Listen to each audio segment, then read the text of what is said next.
Here we are. Hello, everyone. Happy Saturday. I'm going to turn the music up for the time being. We're just going to chill. We're chilling and we're vibing, and I need to make sure that my microphone is connected, and it is. Okay, great. Awesome. We love that. Hell yeah. Hello, everyone. Happy Saturday. Come on in. We're playing what I can only describe as just a heckin' goofy game. So we're jumping into it. Oh, and welcome by. Welcome by. It's a brand new start, brand new everything for this game. I don't almost know anything about it except that it's very meme heavy and silly and highly recommended. So we're giving it ye old college try. But I'm gonna do a quick little intro, and then that's it. And then we'll run into it. No idea what the music is like either, so we might add some stuff. I'm not quite sure. We'll just kind of goof around with it. Here we go. Hello, everyone, and welcome. Hi, YouTube. It's Agent Talyn. That's me. Hello and welcome. Happy Saturday. Come on in. We are hanging out, and we are playing the Stanley Parable. I've heard really silly and ridiculous things about this game. That it's a game that plays you, I guess, is the idea. The game that plays you, and I'm like, okay, I don't quite know what that means, but several people have recommended it, so we're giving it a shot today. We're literally going to be making it from the ground up. I haven't even opened the game yet, so we might have to change some stuff on the fly. I don't know if there's any music, but we'll, for the sake of this, we will keep this music. Actually, you know what? We'll pause this music. And then just kind of start out the game and see if we need it at first. Alrighty. So here we are. Again, don't really know what's going to be the best setup here, but we'll sit that there so we can see any achievements that pop up. Choose a screen and subtitle language. Well, let's do English. Have I played Stanley Parable before? No. Please adjust the slider until the computer is barely visible. Well, according to my screen, what's popping up right now, we'll set it like there. Yeah, we'll set it like there. The current time is, oh God, I have to do this manually. Oh God, well, let's do this. And it's 3:52. Oh my God, really? I have to cycle all the way around for that? 3:53 p.m. Accountability settings can only be accessed from the main menu. Okay.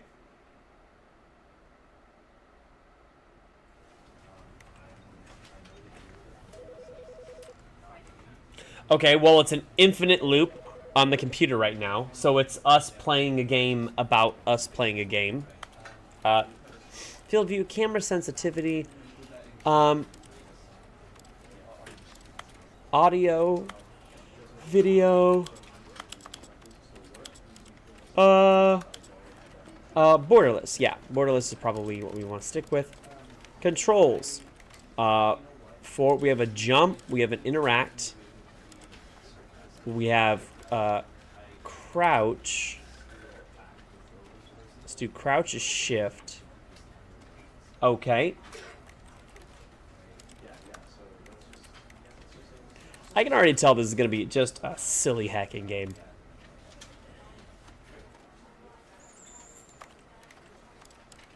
All right, and we're beginning.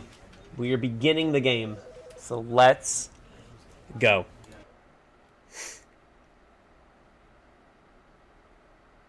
The end is never the end is never the end is never the end. This is the story of a man named Stanley. Okay. Stanley worked for a company in a big building where he was employee number 427. 427. Employee number 427's job was simple. He sat at his desk in room 427 and he pushed buttons on a keyboard.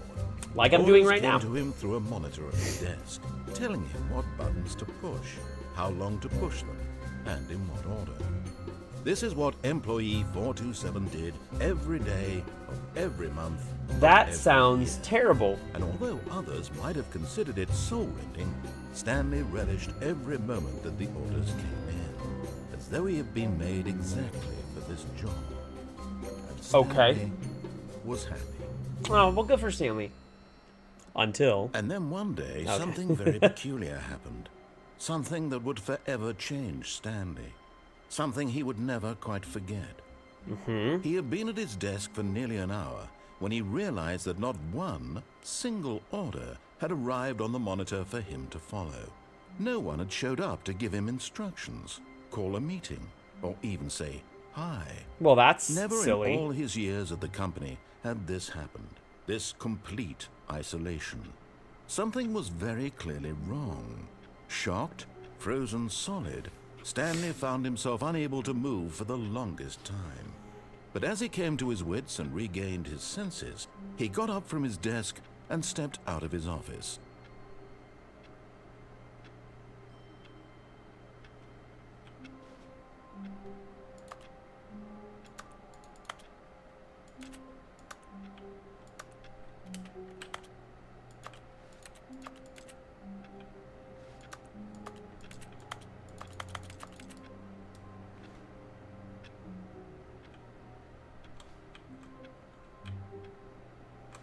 Oh, well, he did say I need to step out of the office. Okay.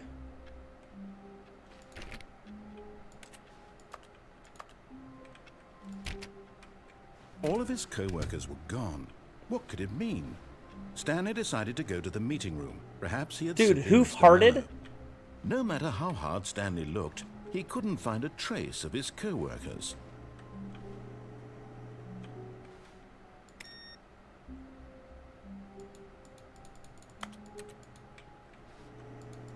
Okay.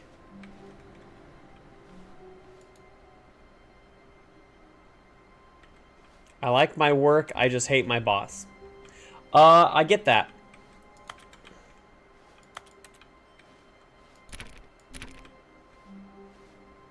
Okay, this is... Hold on.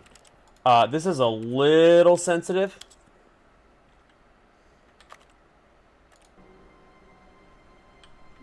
Sure, there we go. That's better.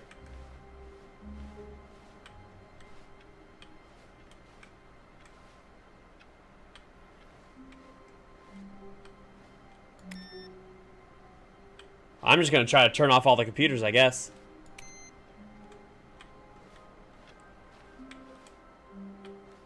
Well, that's pretty.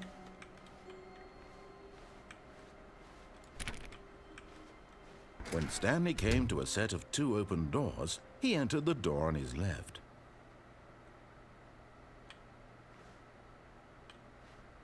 This was not the correct way to the meeting room, and Stanley knew it perfectly well. Perhaps he wanted to stop by the employee lounge first, just to admire it.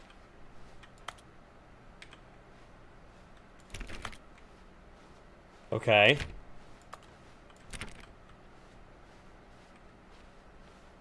Ah, yes, truly a room worth admiring. It had really been worth the detour after all, just to spend a few moments here in this immaculate, beautifully constructed room. Stanley simply stood here, drinking it all in.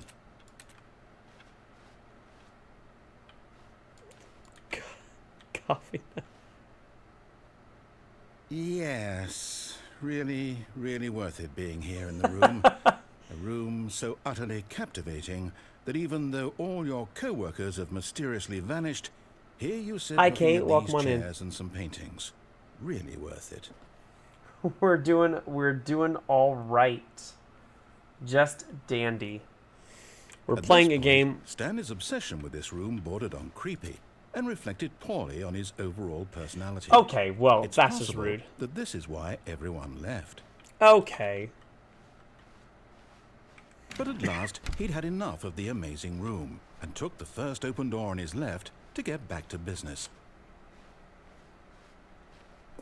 Stanley was so bad at following directions, it's incredible he wasn't 5 years ago. What a silly game.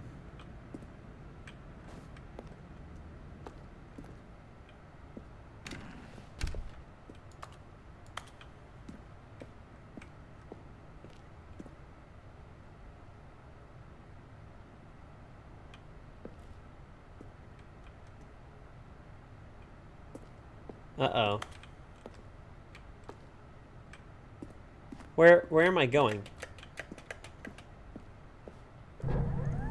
Look, Stanley, I think perhaps we've gotten off on the wrong foot here. I'm not your enemy, really, I'm not. I realize that investing your trust in someone else can be difficult, but the fact is that the story has been about nothing but you all this time. Oh no. There's someone you've been neglecting, Stanley. Someone you've forgotten about. Please, stop trying to make every decision by yourself. Now, I'm not asking for me, I'm asking for her. This is it, Stanley. Your chance to redeem yourself. Well, we To might be put ending your this work game. aside, to let her back into your life. Oh no. She's been waiting.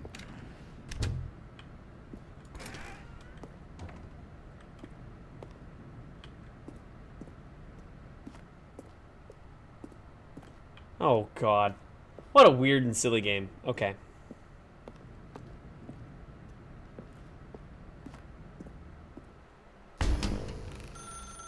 That's her, Stanley. You need to be the one to do this. To What is reach out happening? to her. If you can truly place your faith in another, then pick up the phone.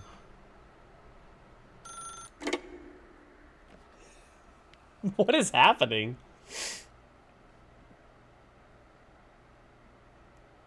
Oh, Stanley, is that you? Hold on, sweetie. Sorry to keep you waiting. I'm just pulling the bread out of the oven. All right. Okay, there we go. No, we Alright, just now, started. I want you to come in and tell me all about your Gotcha. Oh, come on. Did you actually think you had a loving This is a trippy They want to game. commit their life to you. I'm trying to make a point here, Stanley. I'm trying to get you to see something. Come inside. Let me show you what's really going on here. Sorry, but you're in my story now. Oh no. This is getting creepy and weird. This is a very sad story about the death of a man named Stanley. Oh my god.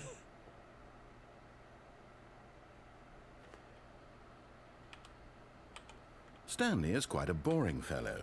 He has a job that demands nothing of him, and every button that he pushes is a reminder of the inconsequential nature of his existence. Look at him there, pushing buttons, doing exactly what he's told to do. Now he's pushing a button. Now he's eating lunch. Now he's going home. Now he's coming back to work. What is this One game? might I even thought feel this was going to be a sorry for him, silly game. except This is that like he's chosen this life. very silly.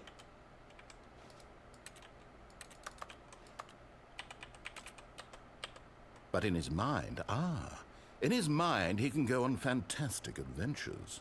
From behind his desk, Stanley dreamed of wild expeditions into the unknown, fantastic discoveries of new lands. It was wonderful.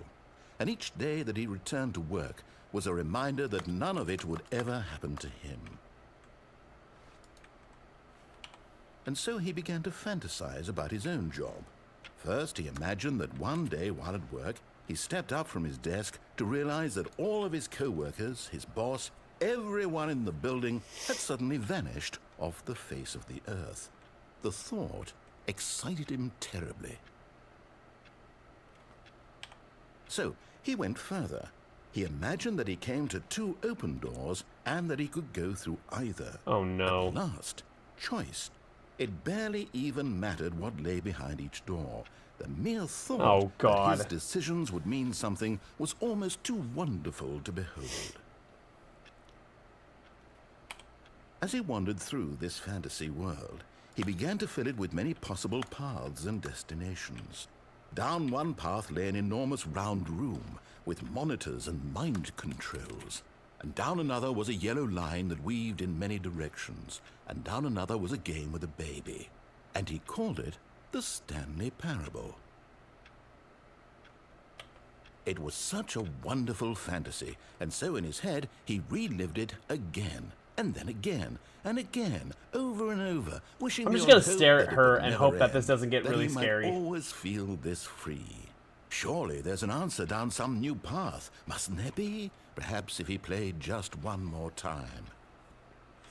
Oh, God. But there is no answer. How could there possibly be? In reality, all he's doing is pushing the same buttons he always has. Nothing has changed. The longer he spends here, the more invested he gets. What is The this? more This he is like a forgets which psychological life is the warfare real game. one. And I'm trying to tell him this, that in this world he can never be anything but an observer. That as long as he remains here, he's slowly killing himself. But he won't Oh my listen to God. me. He won't stop. Here, watch this. Stanley, the next time the screen asks you to push a button, do not do it.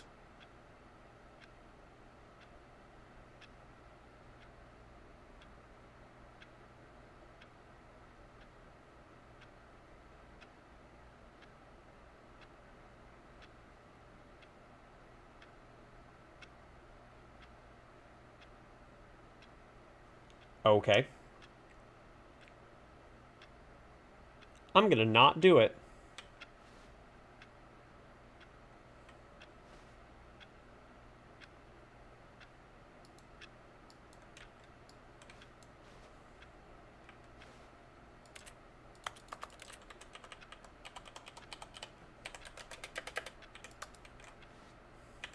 You Okay, see? well. Can he just not hear me? How can I tell him in a way that he'll understand that every second he remains here, he's electing to kill himself? How can I get him to see what I see? This is How can I trippy. make him look at himself? I suppose I can't, not in the way I want him to. But I don't make the rules. I simply play to my intended purpose, the same as Stanley. We're not so different, I suppose. I'll try once more to convey all this to him. I'm compelled to. I must. Perhaps, well, maybe this time he'll see. Maybe this time. And I tried again, and Stanley pushed a button. And I tried again, and Stanley pushed a button. And I tried.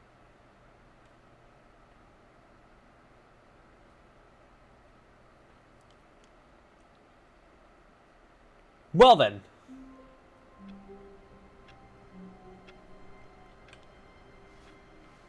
All of his co-workers were gone. Oh my What could it God. mean? Well, that was the first Stanley ending. decided to go to the meeting room. Perhaps he had simply missed a memo. No matter how hard Stanley looked, he couldn't find a trace of his co-workers. That got really, really, really introspective for a weird and creepy reason.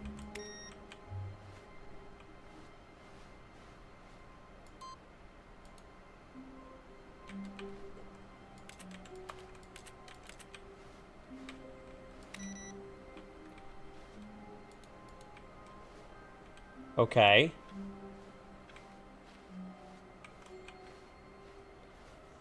All right, well, we'll listen. When Stanley came to a set of 2 open doors, he entered the door on his left.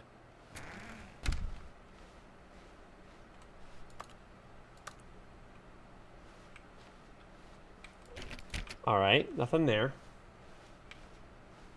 Yet there was not a single person here either. Feeling a wave of disbelief, Stanley decided to go up to his boss's office, hoping he might find an answer there. Let it ball up inside you. Take it out passive-aggressively on other coworkers. Resent coworkers for not supporting you more.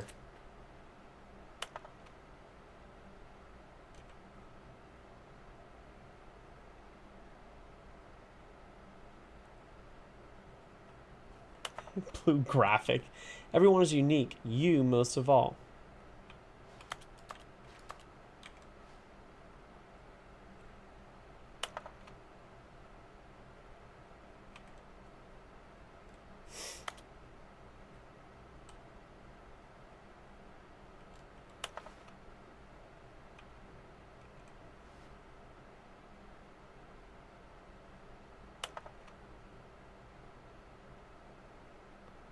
That has nothing. Oh God. Circle the top 20 things you love most about your boss. Fill out in triplicate and return to your boss appreciation specialist. If you ever find yourself in a conflict with another diligent employee like yourself, but more inclined toward conflict, unless the kind of, why did we hire you? Remember to take. Dude, comatose for sure. Am I right? Comatose? And mitosis?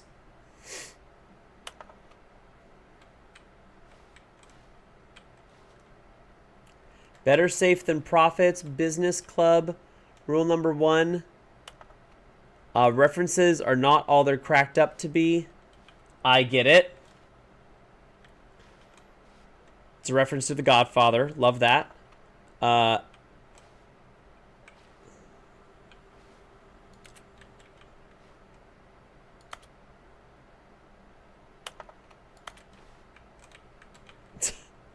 What a silly game. What a silly game. Okay. All right. Well, we'll keep going. Stanley stepped into the broom closet, but there was nothing here, so he turned around and got back on track.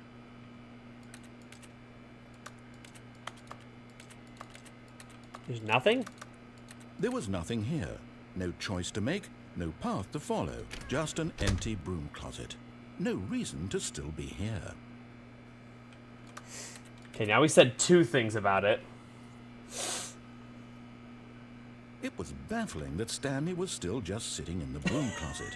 He wasn't even doing anything. Okay. At least if there was something to interact with, he'd be justified in some way. As it is, he's literally just standing there doing sweet FA. Sweet FA? Is that fuck all?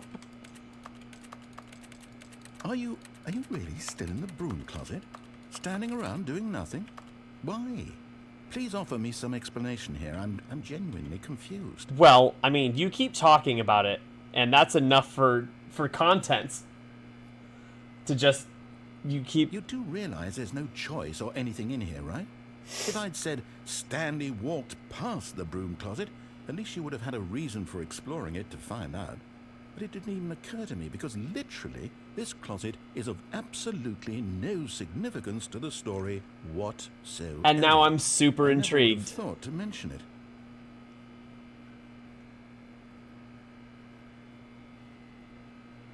Maybe to you this is somehow its own branching path.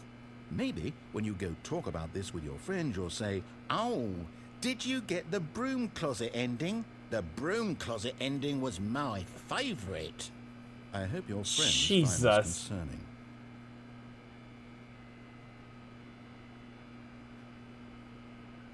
Stanley was fat and ugly and really, really stupid. Okay, now that's probably only rude. got the job because of a family connection. That's how stupid he is.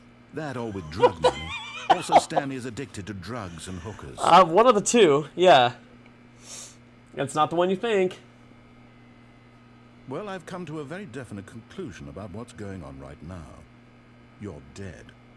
You got to this broom closet, explored it a bit, and were just about to leave because there's nothing here, when a physical malady of some sort shut down your central nervous system and you collapsed on the keyboard.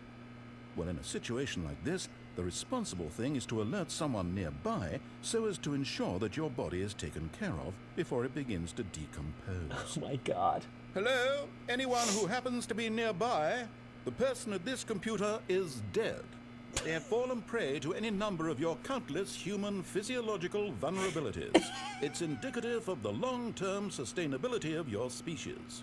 Please remove their corpse from the area and instruct another human to take their place, making sure they understand basic first-person video game mechanics and filling them in on the history of narrative tropes in video gaming, so that the irony and insightful commentary of this game is not lost on them.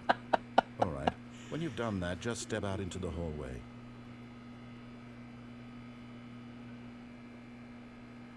I'm so inclined to just stand right here.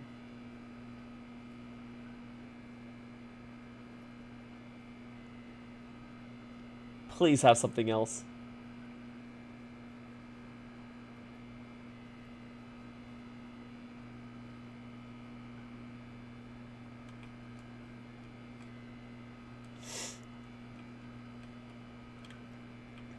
Oh, is that it? Ah, second player. It's good to have you on board. I guarantee you can't do any worse than the person who came before you. Great. Coming to a staircase, Stanley walked upstairs to his boss's office. God, I really just... Okay, I'll play your game.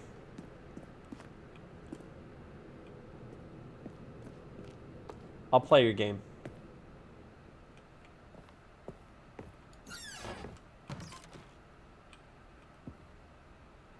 Money in the morning, money in the evening, money for breakfast, money crisp.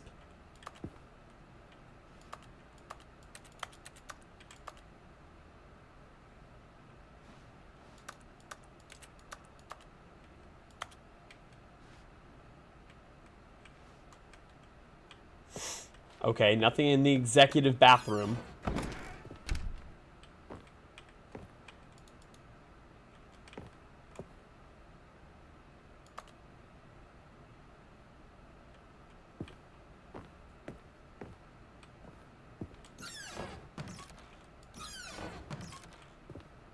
Why is there a gun to a panda's head?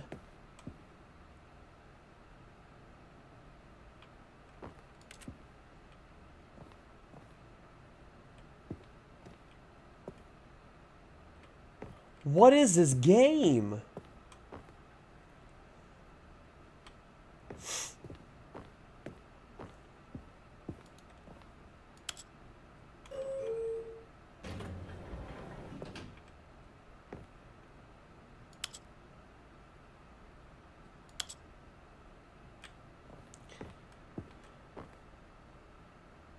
I'm the most expensive boss. Okay.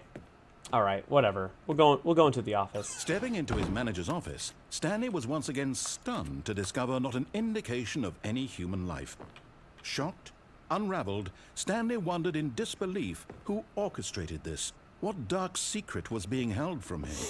What he could not have known was that the keypad behind the boss's desk guarded the terrible truth that his boss had been keeping from him.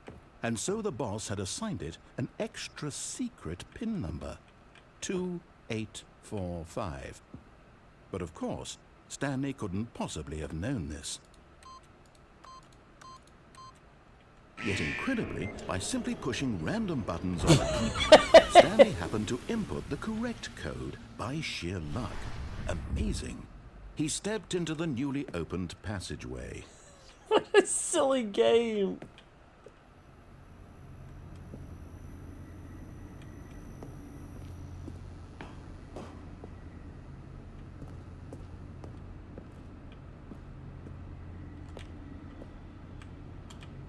Well, I can't see anything.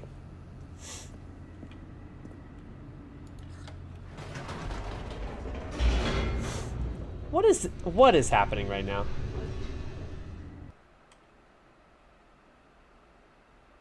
Descending deeper into the building, Stanley realized he felt a bit peculiar.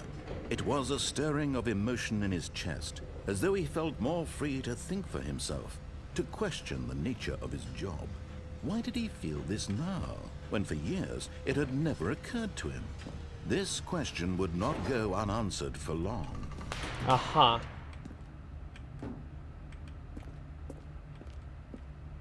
Stanley walked straight ahead through the large door that read Mind Control Facility.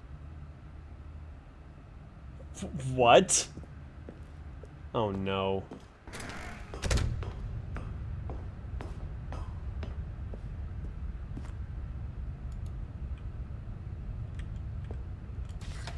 The lights rose on an enormous room packed with television screens. What horrible secret did this place hold? Stanley thought to himself. What is... I Did thought he this have was the a silly strength little to game. find out.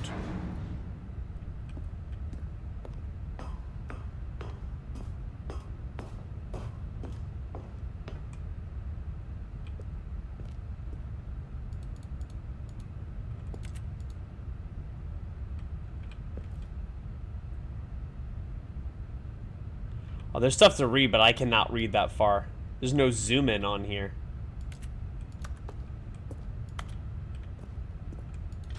Okay. Now the monitors jumped to life, their true nature revealed. Each bore the number of an employee in the building, Stanley's co-workers. The lives of so many individuals reduced to images on a screen, and Stanley, one of them, eternally monitored in this place where freedom meant nothing.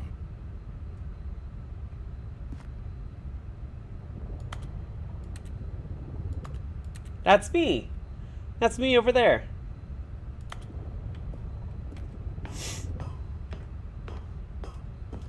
Oh my god.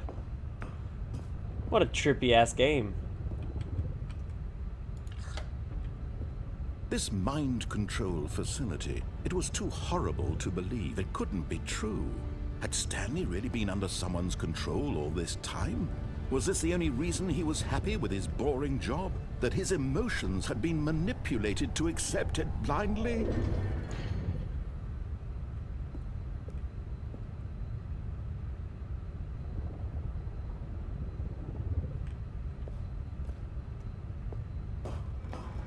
No, he refused to believe it. He couldn't accept it. His own life in someone else's control? Never!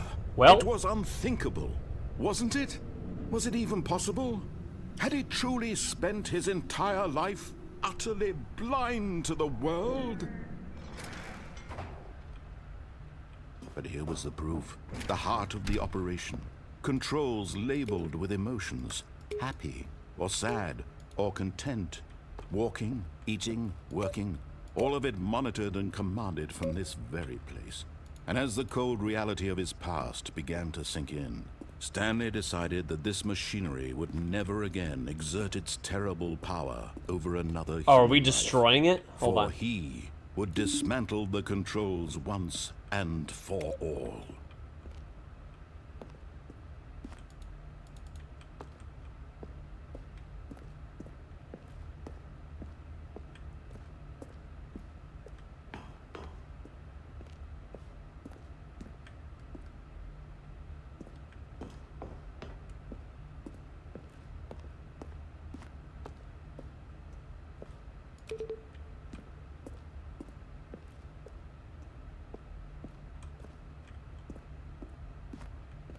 Hold on.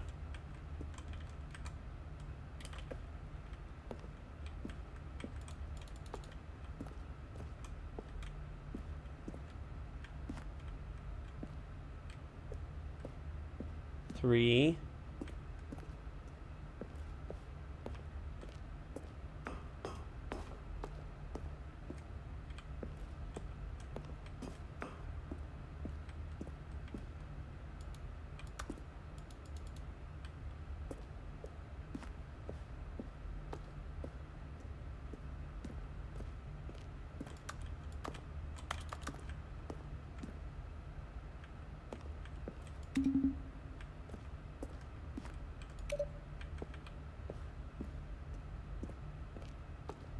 Where's 4? I can't find 4. Also, this actually might be a little too...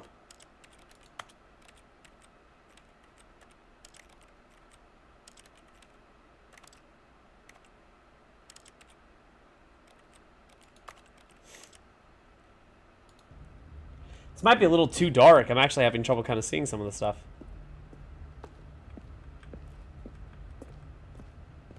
Oh my god.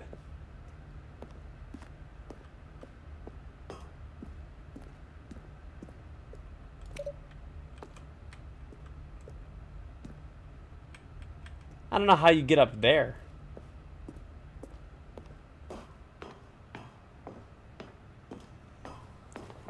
What a trippy game. And when at last he found the source of the room's power, he knew it was his duty, his obligation, to put an end to this horrible place and to everything it stood for.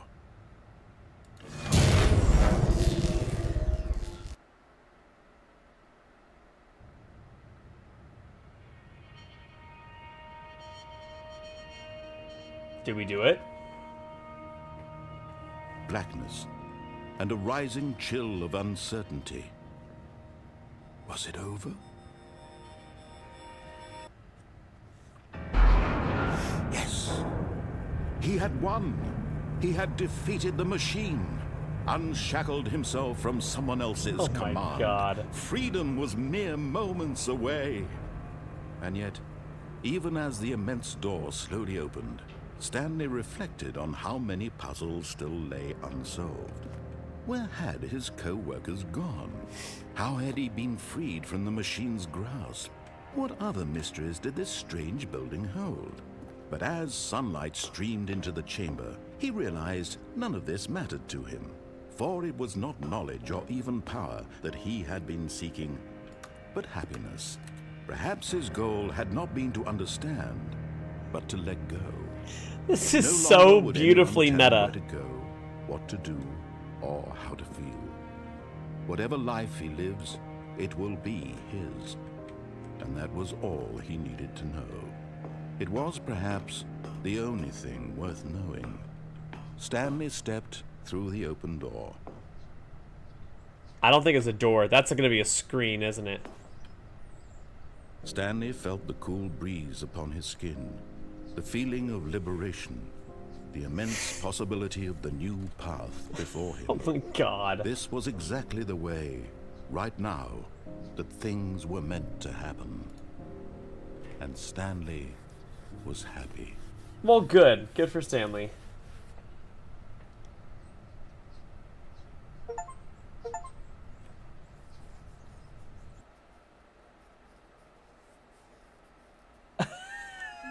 We got an award. Oh, what?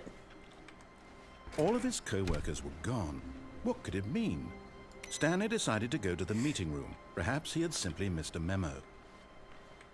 Oh my God. So it's just more of this.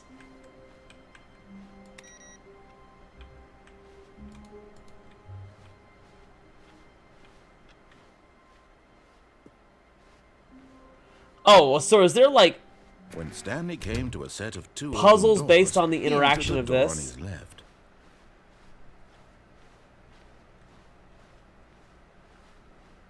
Yet there was not a single person here either.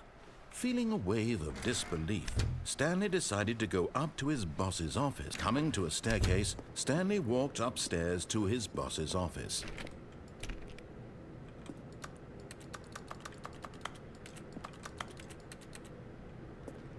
Oh God.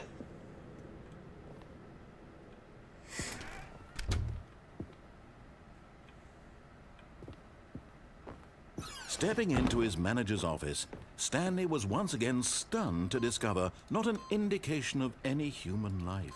What could it mean? Stanley wondered aloud to nobody. He began wildly tearing through papers on the boss's desk, pulling books off the shelf, looking behind paintings. Stanley was in such a rush to get through the story as quickly as possible, he didn't even have a single minute to just let the narrator talk. That's really That kind funny. of anxiety isn't healthy, so he relaxed for a few moments with some calming New Age music.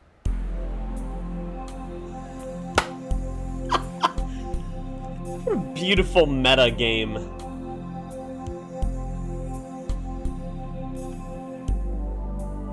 Feeling soothed and rejuvenated, Stanley calmly walked forward into the opened passageway.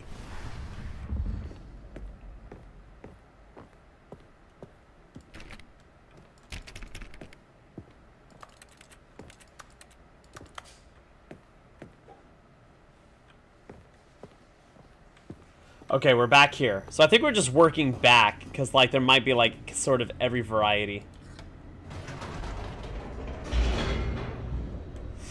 Because we still have the escape option. We still have the ability to find the other buttons in that downstairs whatever.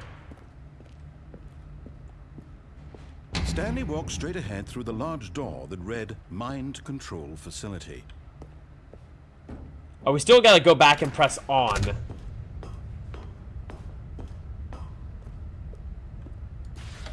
The lights rose on an enormous room packed with television screens. What horrible secret did this place hold? Stanley thought to himself. This is going to be very, very trippy and very repetitive. But bear with it, because I guess we just got to find, like, every exit. Now the monitors jumped to life, their true nature revealed. Each bore the number of an employee in the building, Stanley's co-workers. The lives of so many individuals reduced to images on a screen, and Stanley, one of them, eternally monitored in this place where freedom meant nothing. Ah. I'm just stunned. Like, most of this is just me being stunned by what is happening right now. This mind control facility, it was too horrible to believe. It couldn't be true. Had Stanley really been under someone's control all this time? Was this the only reason he was happy with his boring job? That his emotions had been manipulated to accept it blindly?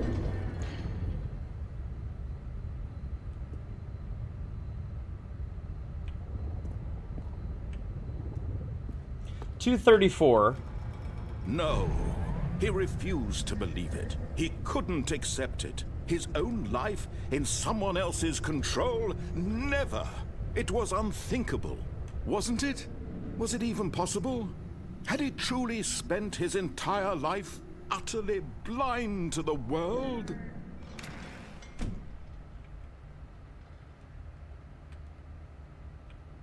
But here was the proof. The heart of the operation. Controls labeled with emotions. Happy, or sad, or content. Walking, eating, working. All of it monitored and commanded from this very place. And as the cold reality of his past began to sink in, Stanley decided that this machinery would never again exert its terrible power over another human life. For he would dismantle the controls once and for all.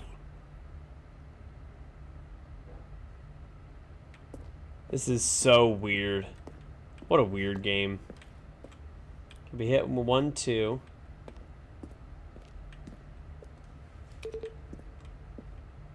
We hit 3 over there. We need to be able to get up here.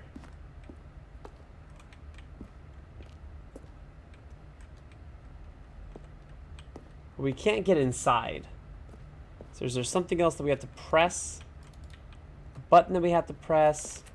Something's telling me we need to open that door.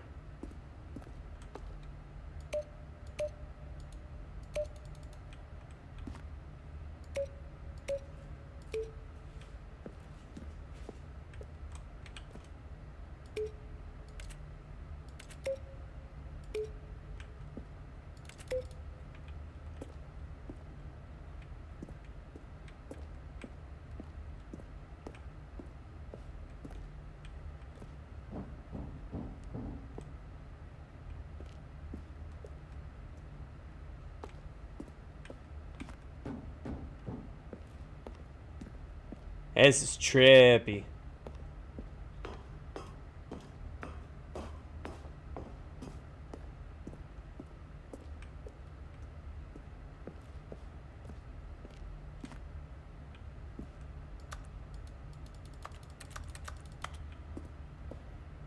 I'm not seeing a button to be able to access like those stairs over there, so I'm assuming we've got to find something for that.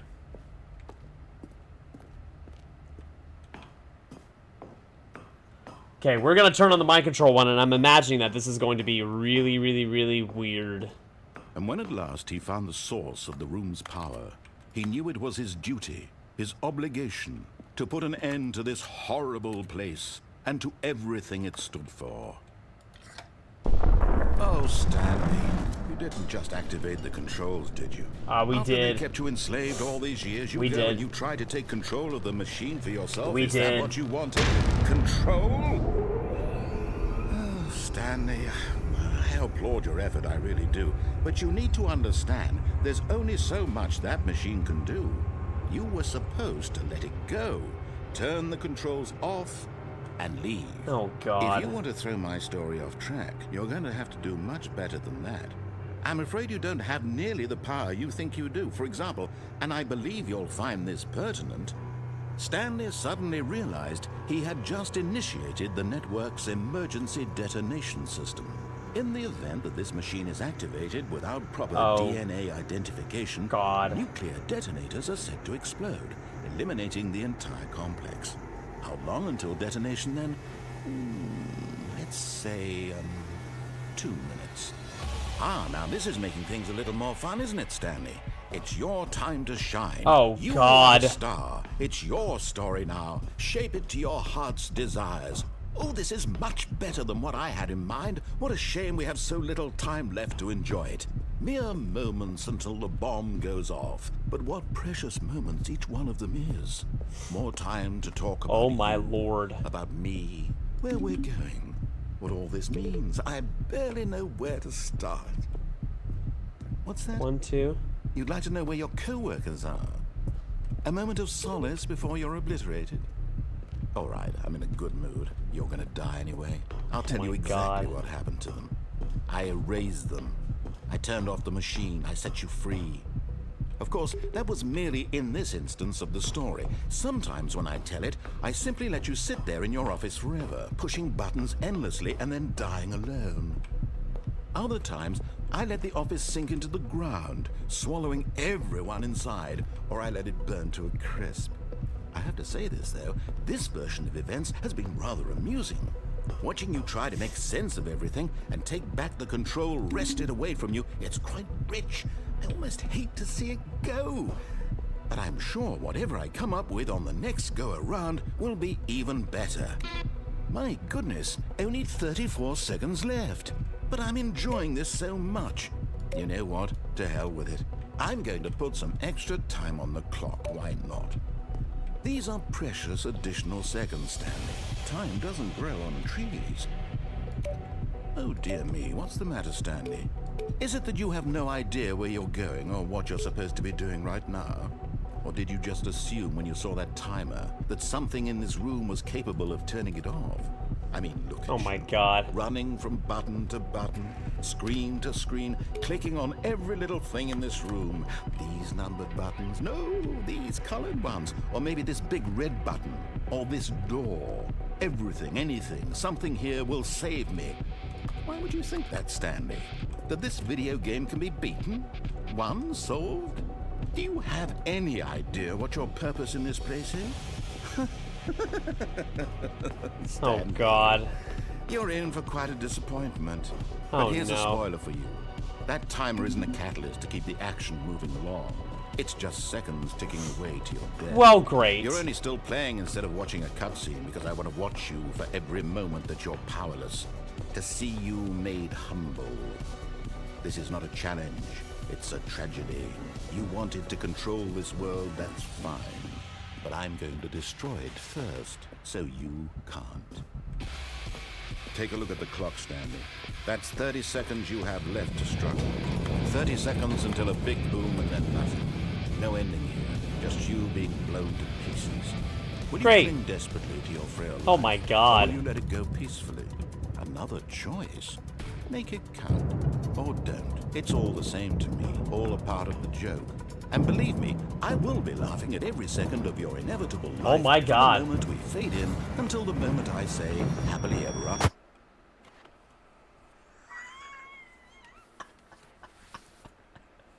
What is happening? What a trippy game.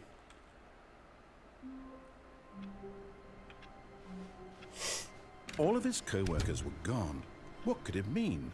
Stanley decided to go to the meeting room. Perhaps he had simply missed a memo. Okay, there's something with these computers. I'm noticing that. So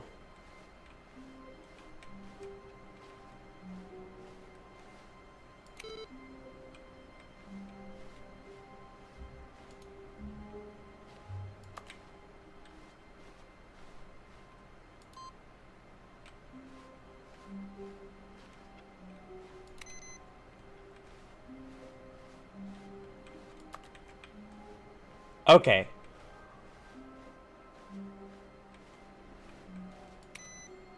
No matter how hard Stanley looked, he couldn't find a trace of his co-workers. Yeah.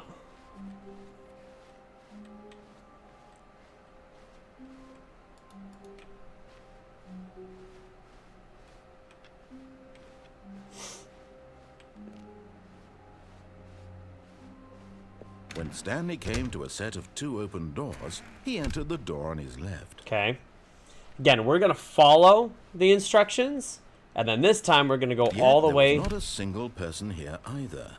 Feeling a wave of disbelief, Stanley decided to go up to his boss's office, hoping he might find an answer there. Coming to a staircase, Stanley walked upstairs to his boss's office. Yeah. Okay, I think we all know the drill by now. Blah, blah, blah. Dark secrets, the keypad. Stanley pushes some buttons. Oh my God. Hey, look, it's a new passageway. Quelle surprise. That's so weird. Oh no, this game's like super duper uber meta.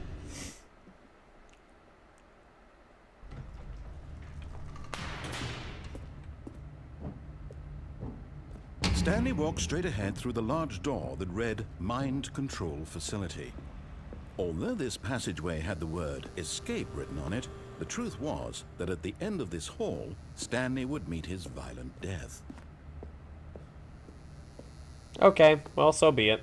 The door behind him was not shut. Stanley still had every opportunity to turn around and get back on track. At this point, Stanley was making a conscious, concerted effort to walk forward and willingly confront his death. Yeah, well, this is where we're at.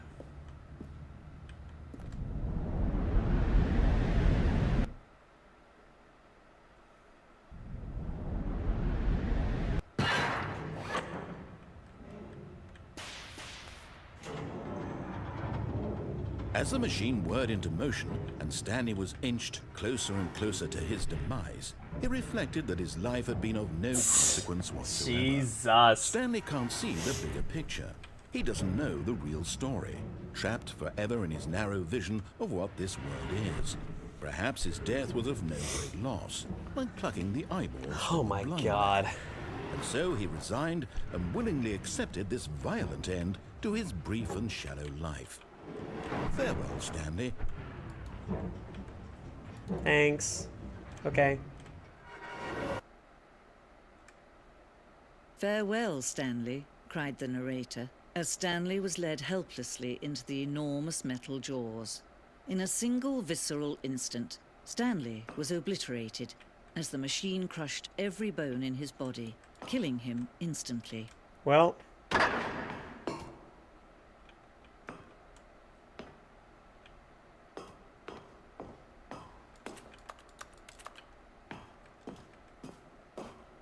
Okay. And yet it would be just a few minutes before Stanley would restart the game, back in his office, as alive as ever. What exactly did the narrator think he was going to accomplish? What? When every path you can walk has been created for you long in advance, death becomes meaningless, making life the same. Do you see now? Do you see that Stanley was already dead from the moment he hit start?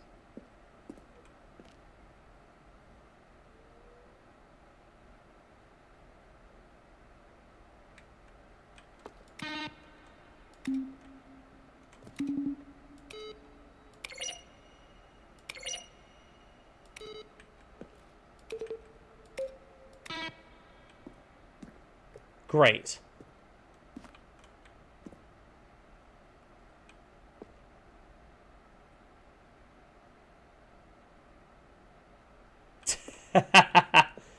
The 2 doors. Okay, filing cabinets.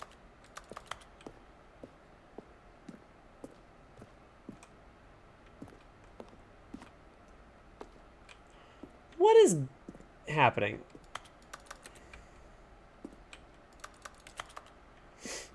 The office layout. The blueprint shows the office from the beginning to the end. Path from Stanley's office to the 2 doors was the first part of the game that was built. Sections have been added and altered through development. The core layout remains almost identical to the first.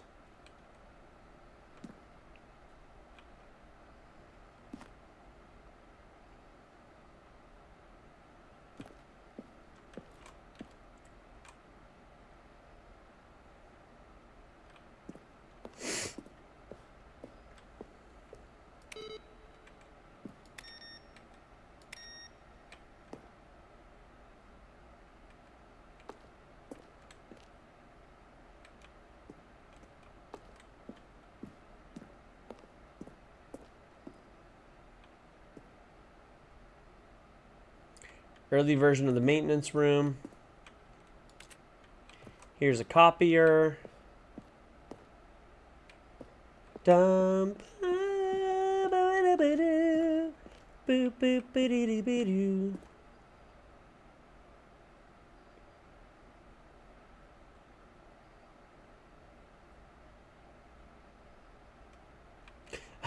This is not our intention.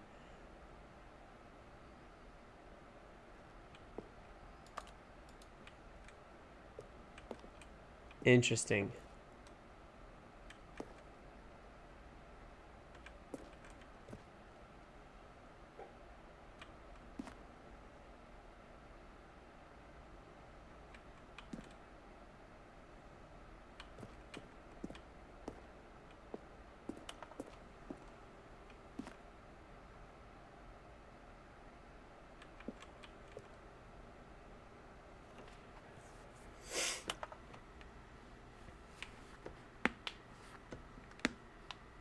What is Stanley's last name? That's a great question.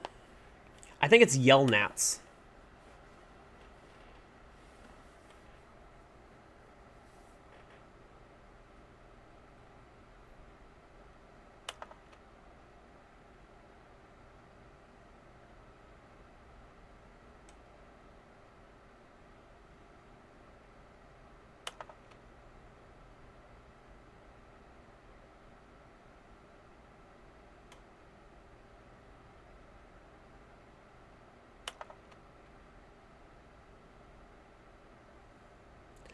Dead Strong Bad? They just made a Homestar Runner reference in this game?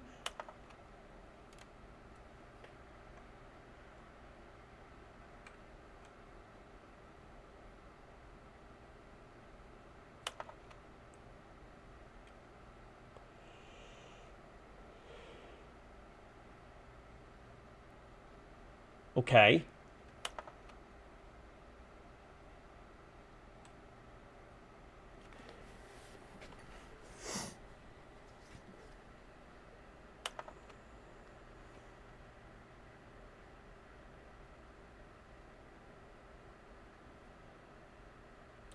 Okay, that's a trippy and unsettling thing to think about.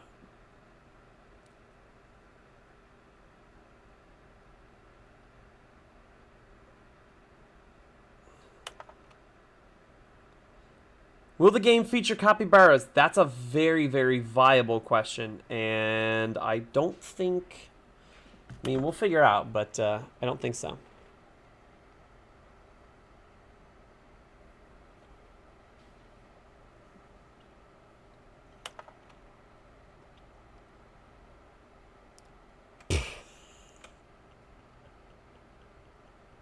What?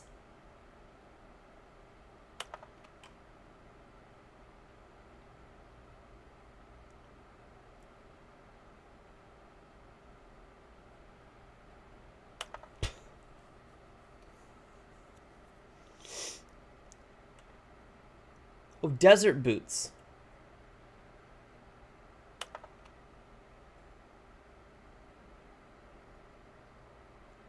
You know what? What is the difference between a duck? That's a great question.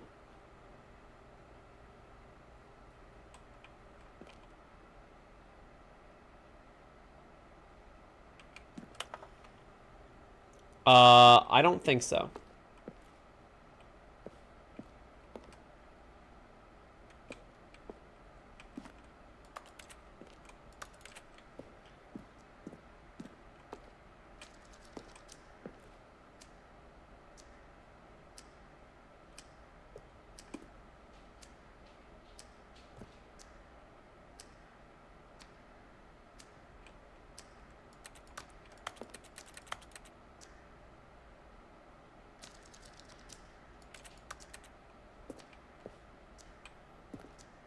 What am I supposed to be gathering from this, by the way?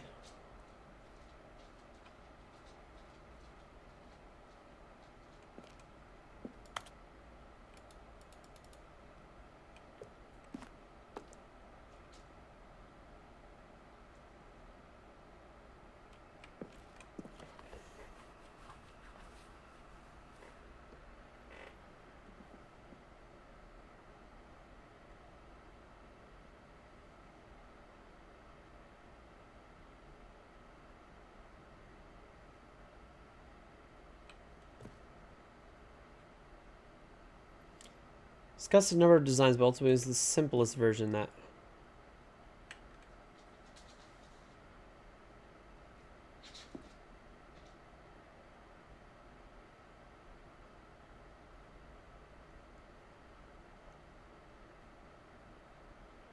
A vent to maintenance.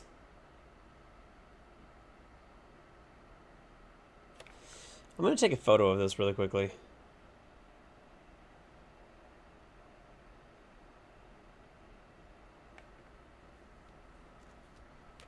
Okay.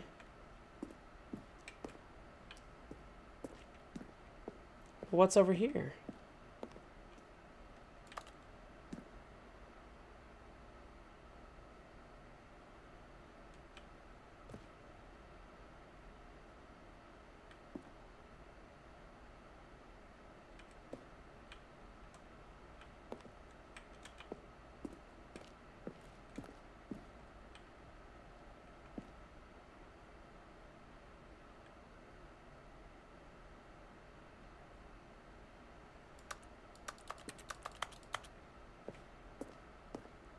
What is happening?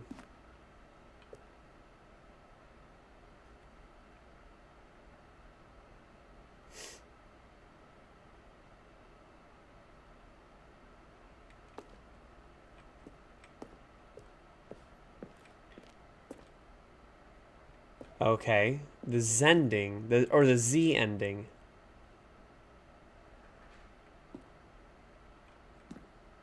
Okay.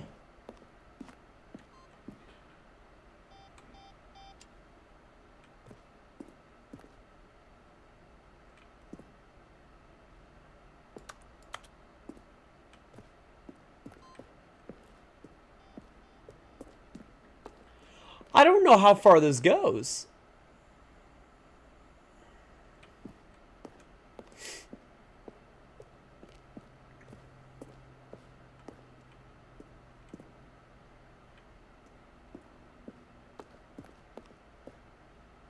Stanley pushed the big red button. Stanley walked over the bridge.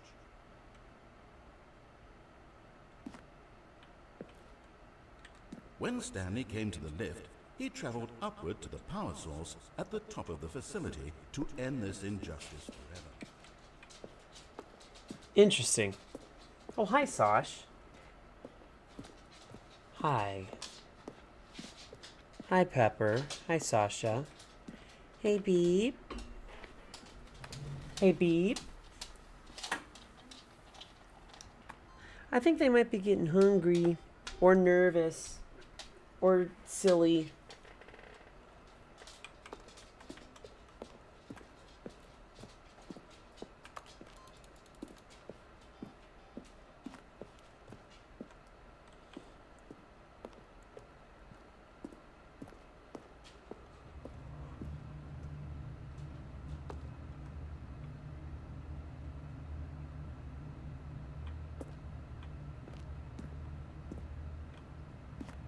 Nice.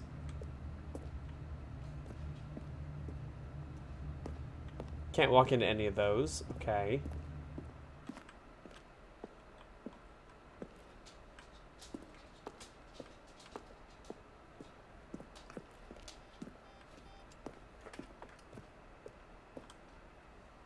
Hi.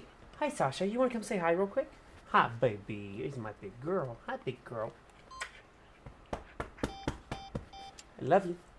You go lay down.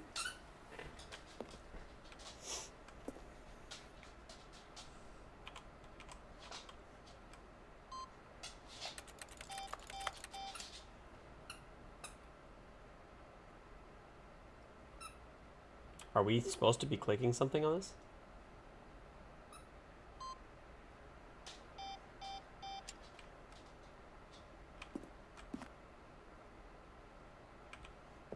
Okay. Oh, look at these two. How they wish to destroy one another. How they wish to control one another. How they both wish to be free.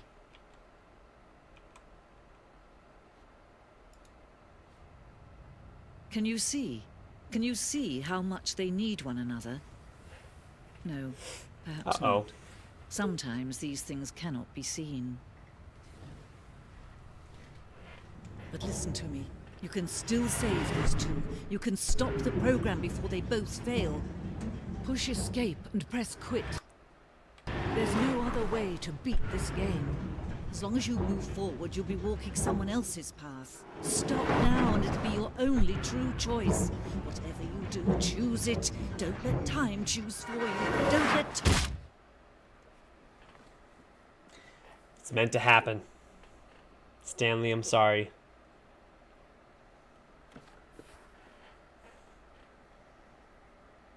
And we're going to start right back in 427, huh? All of his co-workers were gone. What could it mean? Stanley decided to go to the meeting room. Perhaps he had simply missed a memo.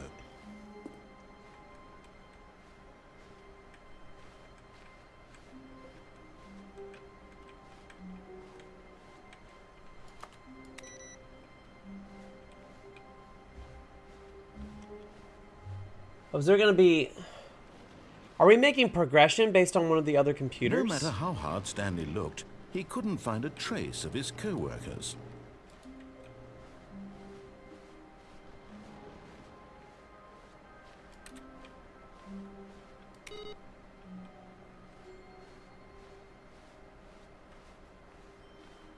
Just making sure I didn't miss anything.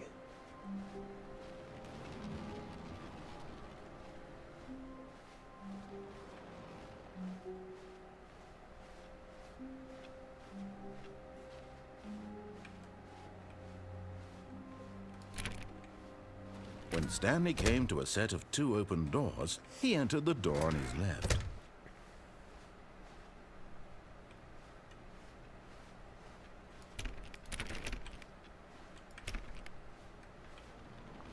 Okay. Yet there was not a single person here either. Feeling a wave of disbelief, Stanley decided to go up to his boss's office. Coming to a staircase, Stanley walked upstairs to his boss's office.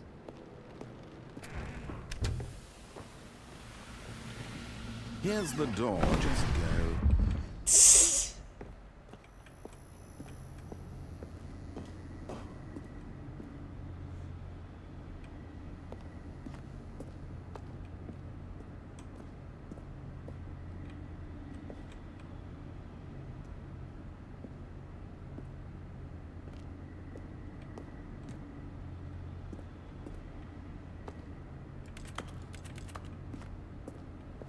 Oh, man. So is there anything else we can get out of this?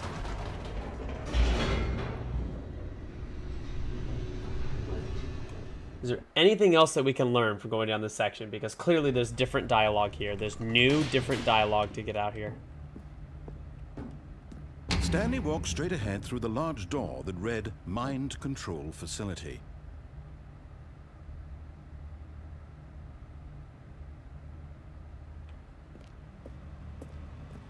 Although this passageway had the word escape written on it, the truth was that at the end of this hall, Stanley would meet his violent death. The door behind him was not shut. Stanley still had every opportunity to turn around and get back on track. Okay, I'm gonna go try to do this thing because she was talking about exiting, and that's the only like real choice that I can make. So I'm gonna try that.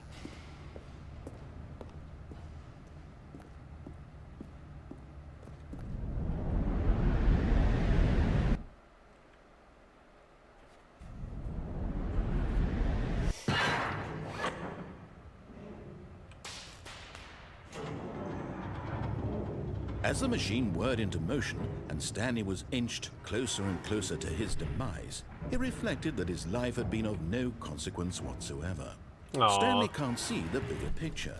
He doesn't know the real story, trapped forever in his narrow vision of what this world is.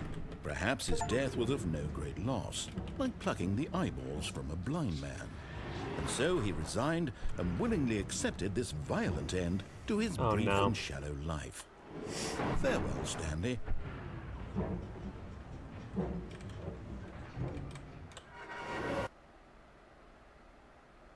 Farewell, Stanley, cried the narrator, as Stanley was led helplessly into the enormous metal jaws. In a single visceral instant, Stanley was obliterated as the machine crushed every bone in his body, killing him instantly.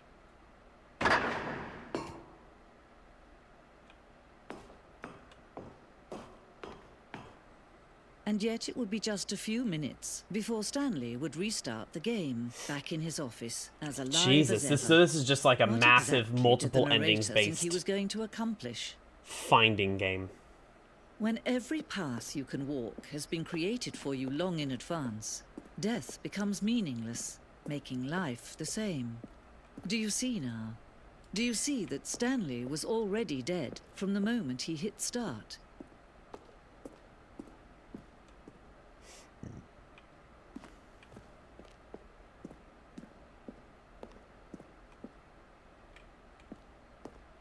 Now I want to go find the exit so we can get out of this really quickly. This is trippy. The whole thing is just weird.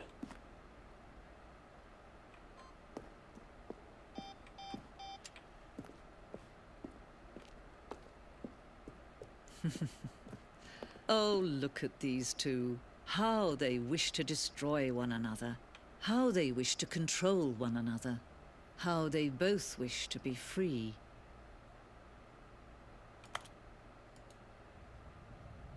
Can you see? Can you see how much they need one another? Oh, I can. No, perhaps not. Sometimes these things cannot be seen. But listen to me. You can still save these two. You can stop the program before they both fail. Push escape and press quit. There's no other way to beat this game. As long as you move forward, you'll be walking some... Okay.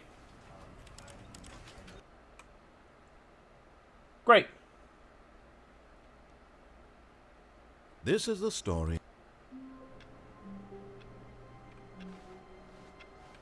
All of his co-workers were gone. What could it mean? Stanley decided to go to the meeting room. Perhaps he had simply missed a memo.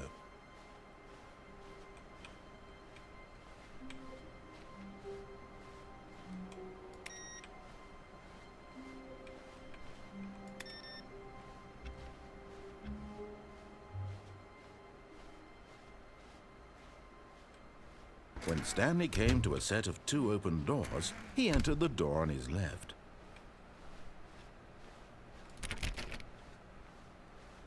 Okay. Yet there was not a single person here either. Feeling a wave of disbelief, Stanley decided to go up to his boss's office. Coming to a staircase, Stanley walked upstairs to his boss's office.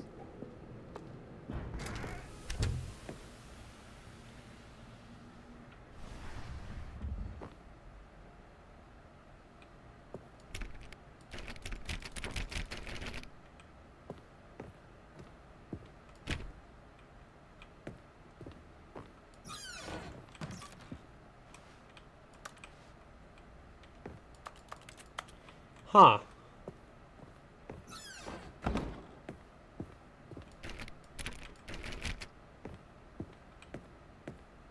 Here's the door, just go.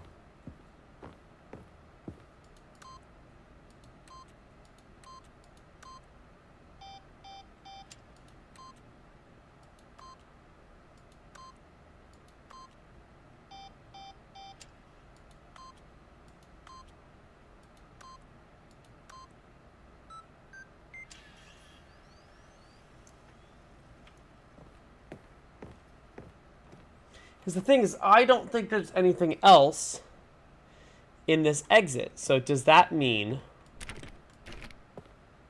that I missed the elevator the first time around entirely?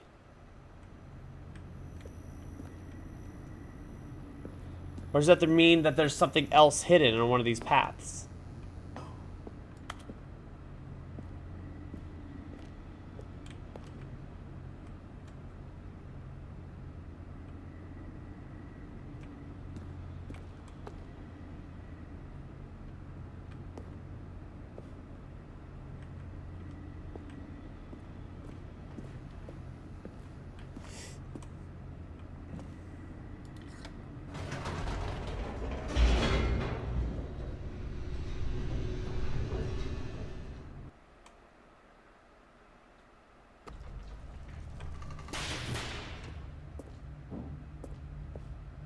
Stanley walked straight ahead through the large door that read Mind Control Facility. Although this passageway had the word escape written on it, the truth was that at the end of this hall, Stanley would meet his villain. But of course, Stanley thought better of it and realized he simply had too much to live for.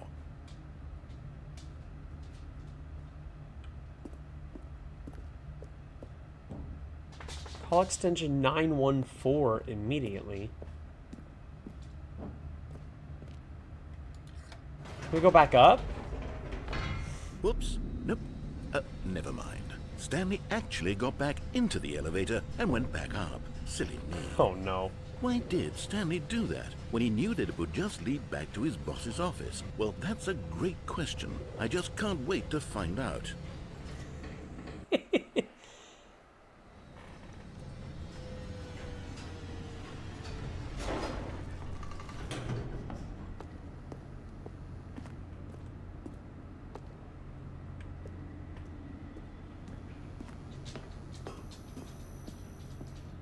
Here we are, Stanley. It's your boss's office. Exactly the way it was before you got onto the elevator. It's still just exactly what it is. What a decision you've made to come up here and look at the office again. This has fleshed out the plot of the story in new and fascinating ways I could have never anticipated. It's that keen eye for storytelling that you have. An incisive rapid fire of critical plot points, one after the other, weaving a rich tapestry of uncompromising narrative. Wow. I'm bolted to the edge of my seat.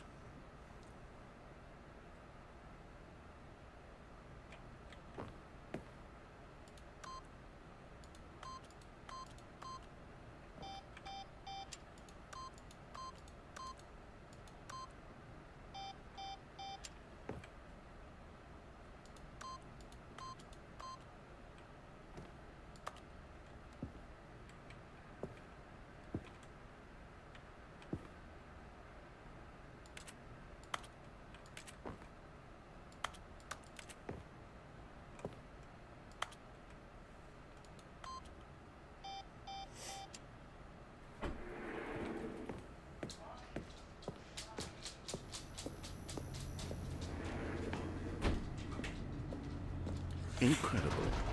Now he's getting back into the elevator and going down again. Ladies and gentlemen, how does he keep coming up with all of this? This is really funny. Is there a code or something? Surely this time Stanley will walk forward into the spooky corridor, won't he?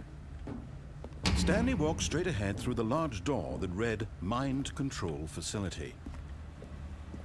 Although this passageway had the word escape written on it, the truth was that, but of course, Stanley thought better of it and realized he simply had too much to live for.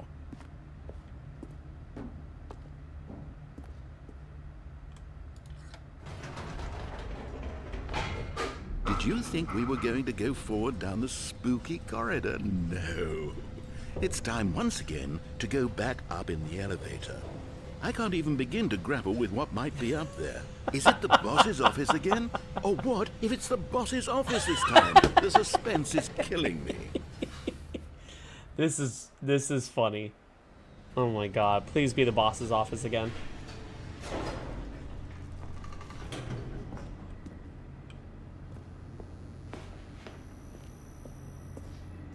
Ta-da! Oh my god. It's the boss's office. This absolutely changes everything for me. Give me a time out here for a minute while I process this.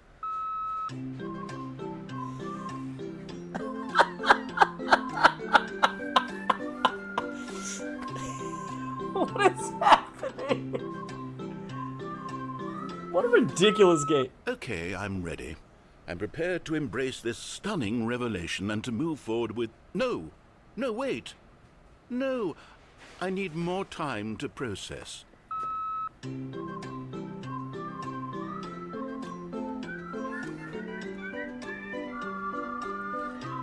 Oh my god.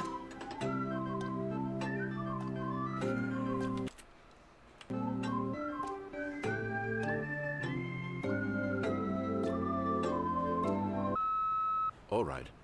I have fully come to terms with it. I have made space in my worldview for this astonishing new reality. As before, I turn to your expert eye for gripping narrative, Master Stanley.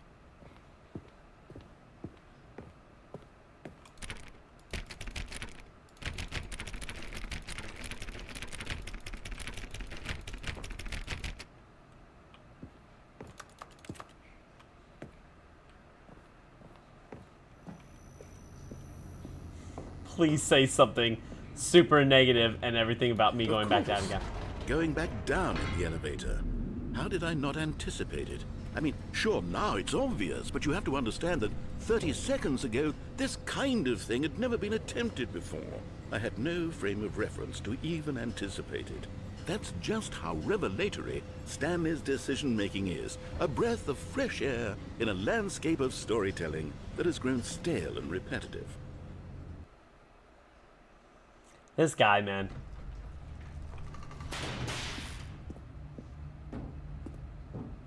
Stanley walked straight ahead through the large door that read Please, Mind Control please Facility. be another thing. Although this passageway had the word escape written on it, the truth was that at the end of this hall, Stanley would meet his violent death. But of course, Stanley thought better of it and realized he simply had too much to live for. Yes.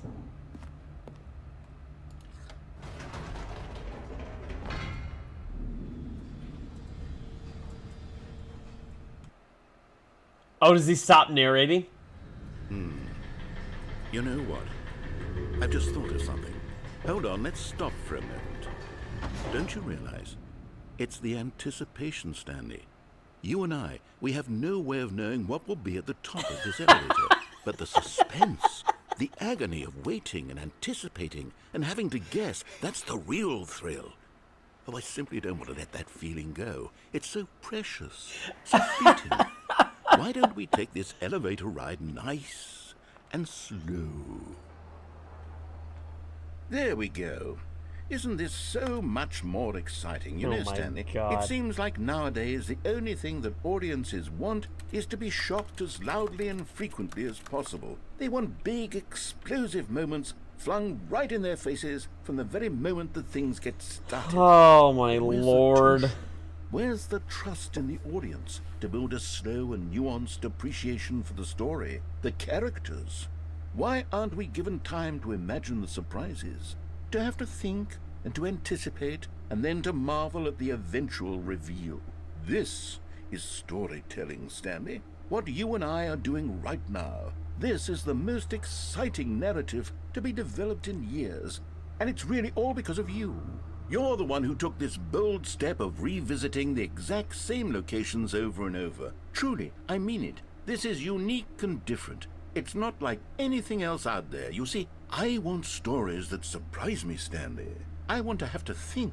I want to be engaged and not pandered to. We're being fed such unimaginative drivel all the time, and we all know it, which is why we're so starved for content that makes us feel sharp and vital and alive.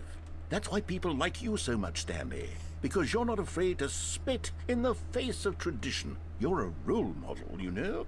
People look up to you. Which is why, though I didn't know when to spring this on you, but, well, I've gathered a little press conference for you, so that you can talk about your work and your storytelling and your life.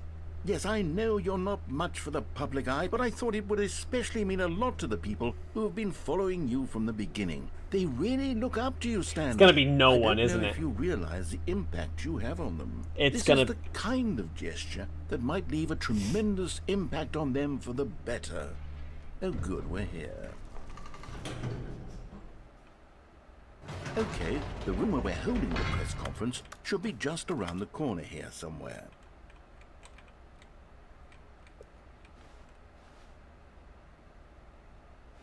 Oh my god.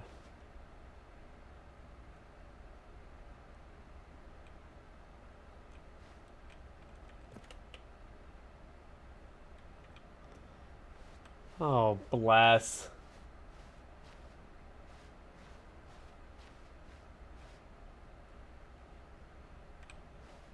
Ah, yes, here it is, just through this door.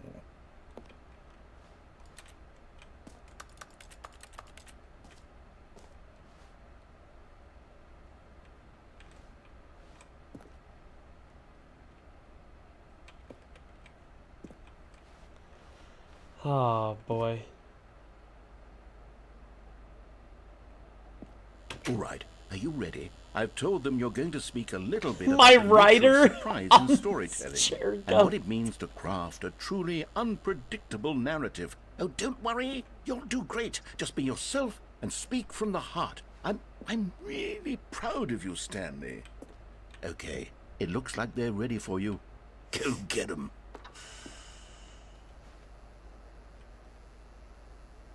Up again, down again.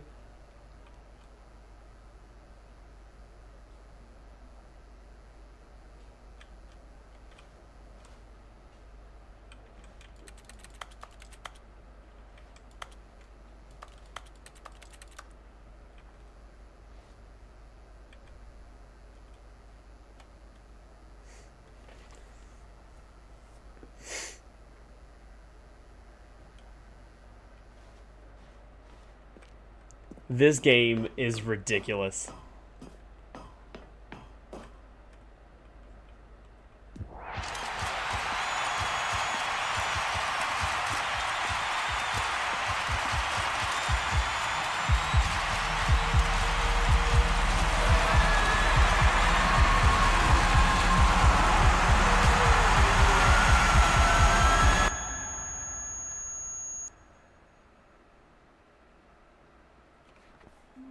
I was gonna say, please tell me that's the ending.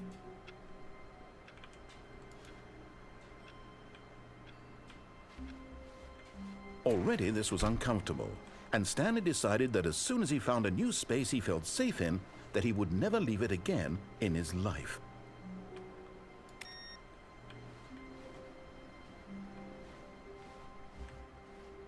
Wait, that's not what he said. The first X amount of times.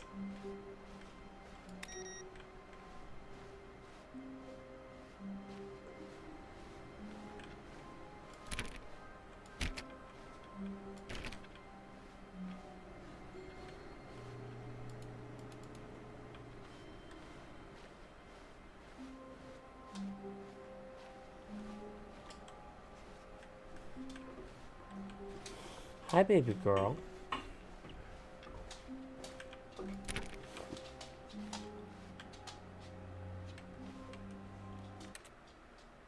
Okay, hold tight. I gotta go look at my dogs really quickly and figure this out. So we'll play some otherwise soothing music in the background until I'm back. Oh, they took out. Well, why is she at my feet again? Well, silly girl, do you just want to say hi to Dad? Well, then come here and say hi to Dad. Okay, hold on. Well, we gotta close up with our girl, Dan. Hi, baby. Can you come here? Come stand over here, my love. Come here. Pepper. Okay. Okay. And never mind. We will resume. New content.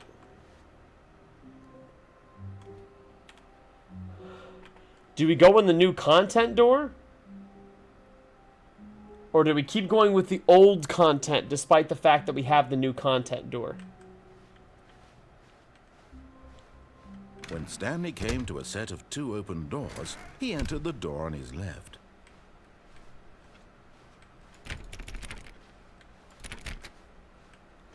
Now let's keep going here because I still have Yet there was not a single person here either. Feeling a wave of disbelief, Stanley decided to go up to his... Oh, no, not again. I won't be part of this. I'm not going to encourage you. I'm not going to say anything at all. I'm just going to be patient and wait for you to finish whatever it is you enjoy doing so much in this room. Please take your time. Thank you. I just want to chill in a broom closet for a little bit.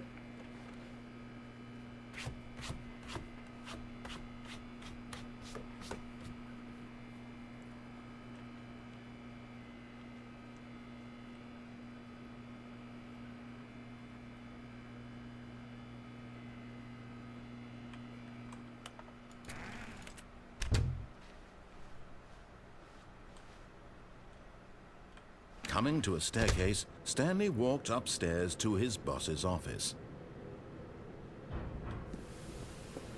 Okay, so we obviously know that we can go downstairs, but there was access to an elevator in here.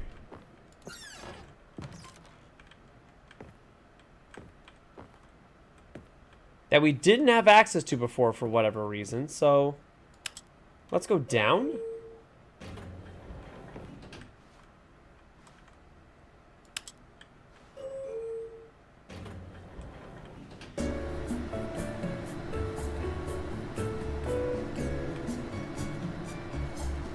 Oh.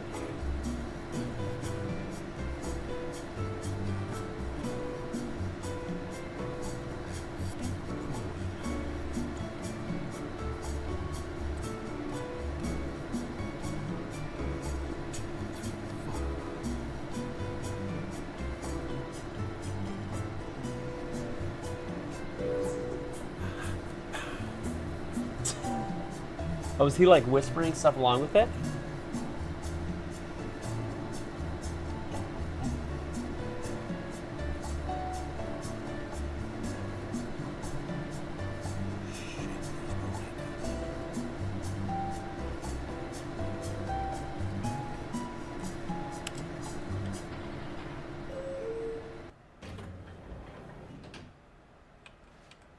What?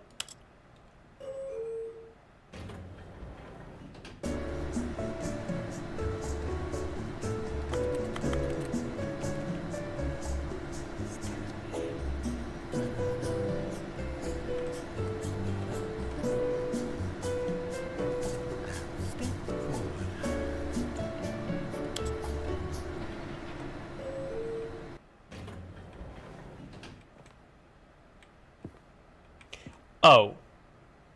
So the elevator doesn't actually do anything. God damn it.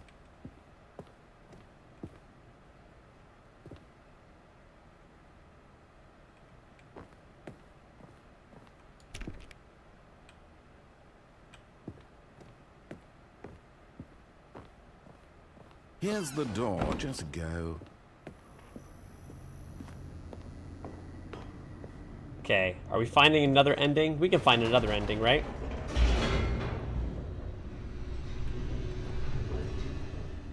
Surely we can find one more ending in here.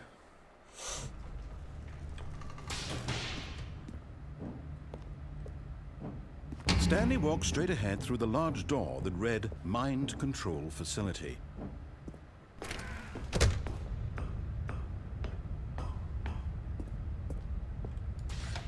The lights rose on an enormous room packed with television screens. What horrible secret did this place hold? Stanley thought to himself. Did he have the strength to find out? Okay, I know we already did this one, but we're gonna go again to see if there's any buttons or Now the anything that I monitors jumped to missed. life, their true nature revealed. Each bore the number of an employee in the building, Stanley's co-workers. The lives of so many individuals reduced to images on a screen, and Stanley, one of them, eternally monitored in this place where freedom meant nothing.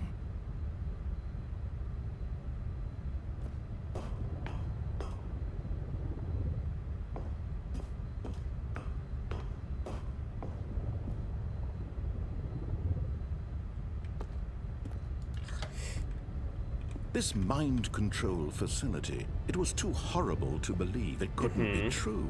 Had Stanley really been under someone's control all this time?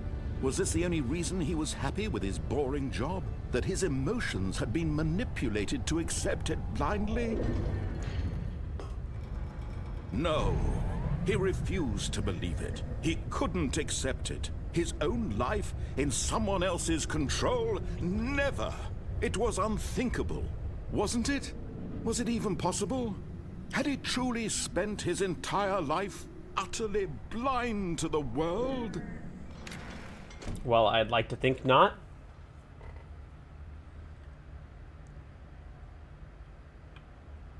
But here was the proof.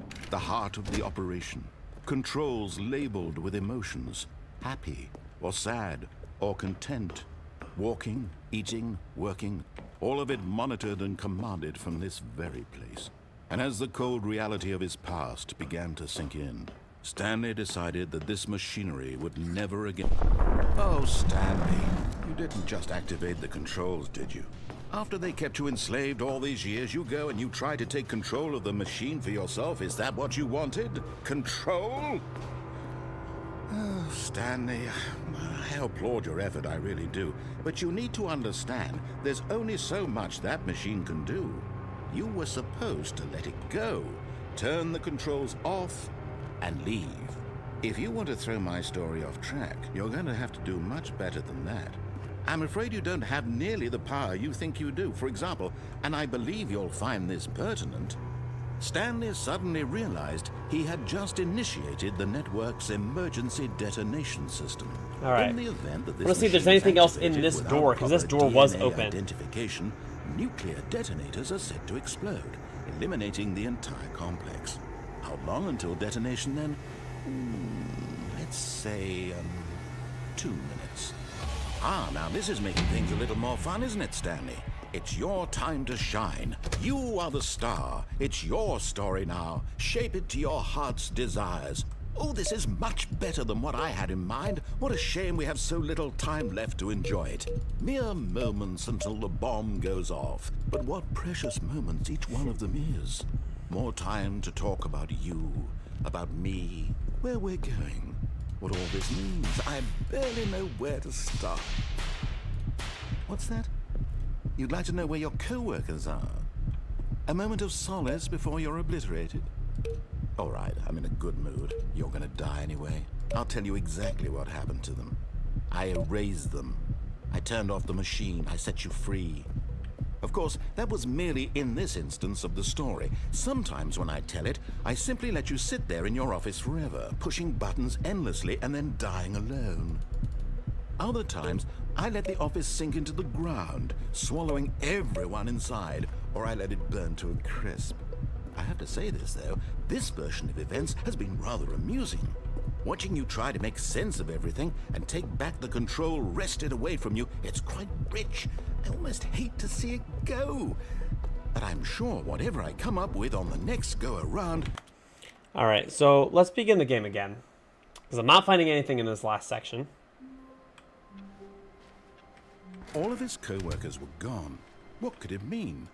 Stanley decided to go to the meeting room. Perhaps he had simply missed a memo. No matter how hard Stanley looked, he couldn't find a trace of his co-workers.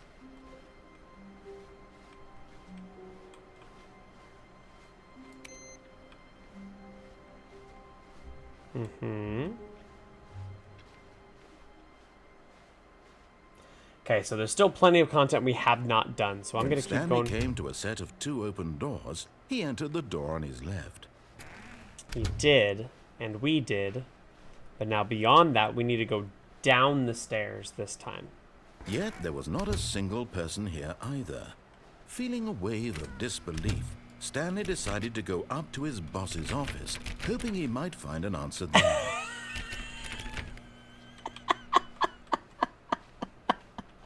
Coming to a staircase, Stanley walked upstairs to his boss's office.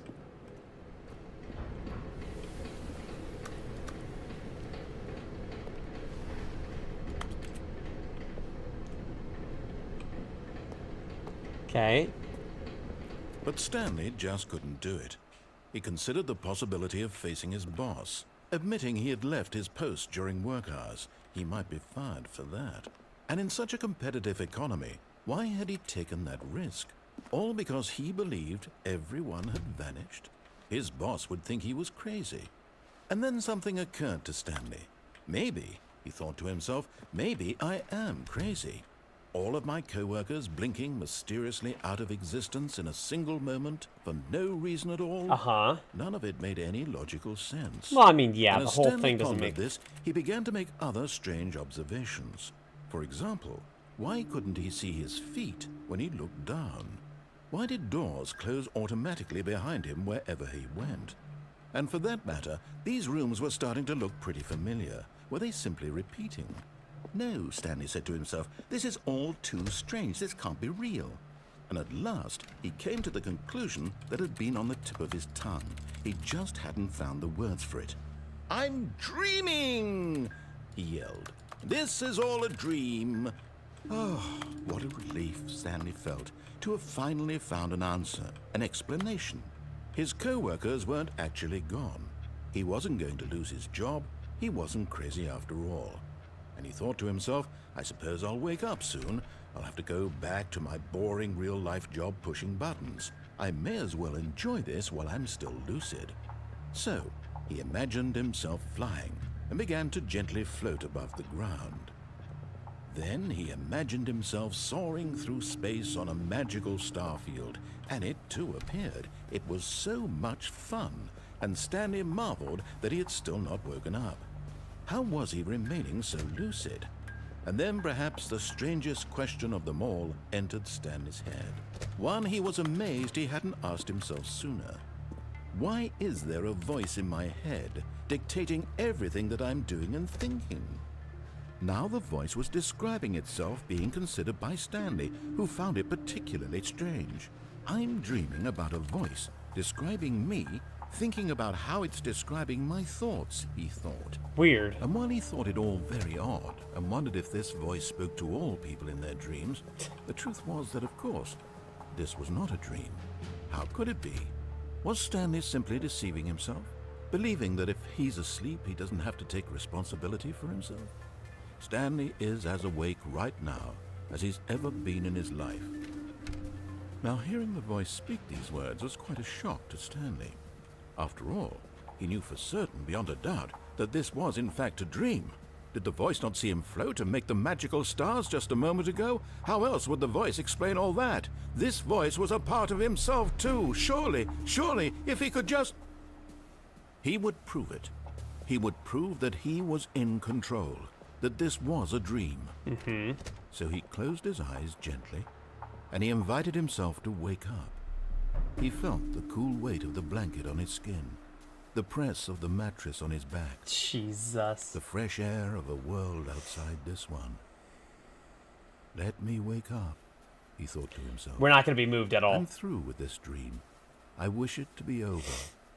Let me go back to my job. Let me continue pushing the buttons.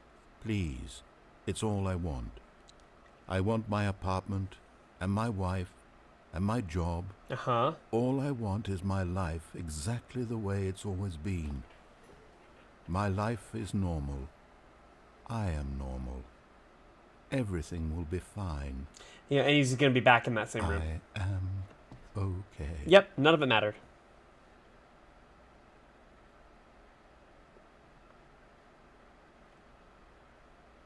Stanley began screaming. Please, someone, wake me up. My name is Stanley. I have a boss. I have an office. I am real. Please, just someone tell me I am real. I must be real. I must be. Can anyone hear my voice? Who am I? Who am I? And everything went black. Great. This is the story of a woman named Mariella. What? Mariella woke up on a day like any other. Wait, she rose, got dressed, wait, gathered what? her belongings, and walked to her place of work. But on this particular day, her walk was interrupted by the body of a man who had stumbled through town talking and screaming to himself, and then collapsed dead on the sidewalk.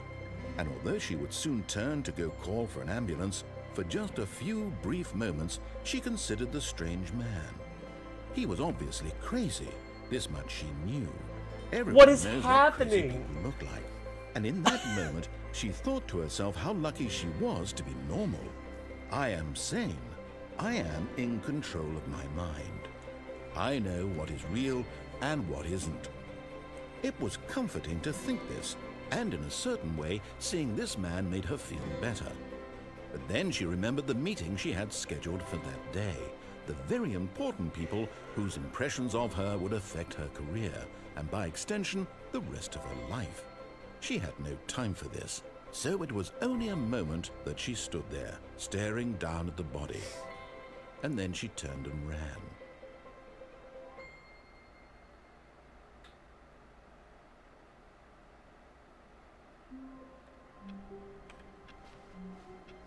All of his co-workers were gone. What could it mean? Stanley decided to go to the meeting room. Perhaps he had simply missed a memo.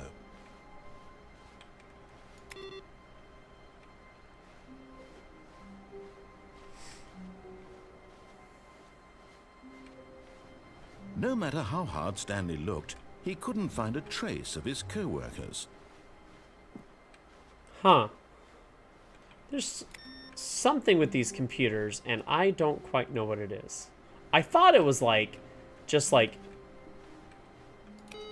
finish a playthrough, or finish an ending, and you have, you know, a different ability to click something, and like a different ending will be found. But nothing new is happening as of now. When Stanley came to a set of 2 open doors, he entered the door on his left. This was not the correct way to the meeting room, and Stanley knew it perfectly well. Perhaps he wanted to stop by the employee lounge first, just to admire it. Wow. Yes, this room. What a beautiful room. What a gorgeous, gorgeous room. Thank goodness Stanley had taken this detour on his way to the meeting room. Life without having experienced this room was now too horrible even to consider. But eager to get back to business, Stanley took the first open door on his left.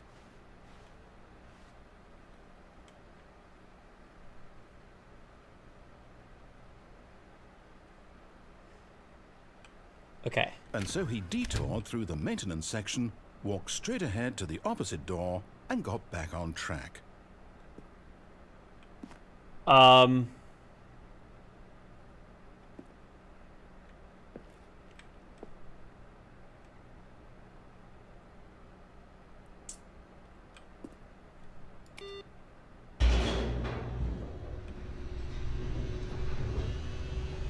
Yeah, we're gonna go down this way. But Stanley didn't want to go back to the office. He wanted to wander about and get even further off track. So now in order to get back, he needed to go, from here it's, left.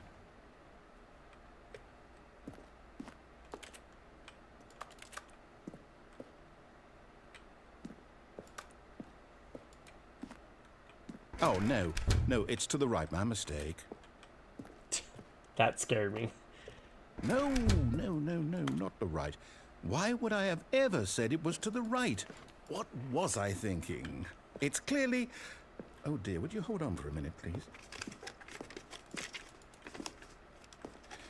Now, let's see. We went down right, left, down, left, right. Yep, okay, yes. I've got it now. This story is absolutely, definitely this way.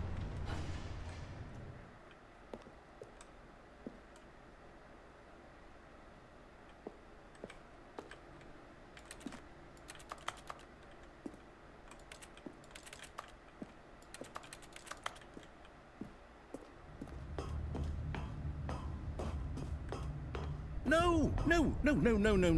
This isn't right at all. You're not supposed to be here yet. This is all a spoiler. Quick, Stanley, close your eyes. Okay. We just have to get back to, oh, who am I kidding? It's all rubbish now. The whole story completely unusable. What? How about, rather than waste my time trying to salvage this nonsense, we'll just restart the game from the beginning. And this time, suppose we don't wander so far off track, hmm? Okay, from the top. All of his co-workers were gone. What could it mean?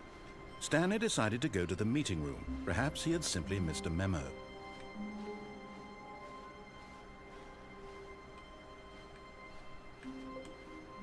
Part of me wants to go exactly that route again. When Stanley... Wait, what?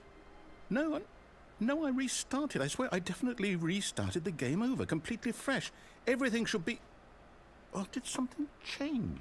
Stanley, Oh, no. Did you change anything when we were back in that room with all the monitors? Did you move the story somewhere, or... Hold on. Why am I asking you? I'm the one who wrote the story. It was right here just a minute ago. I know for sure that it's here somewhere. Okay, then. It's an adventure. Come, Stanley. Let's find the story. We have so many doors to choose.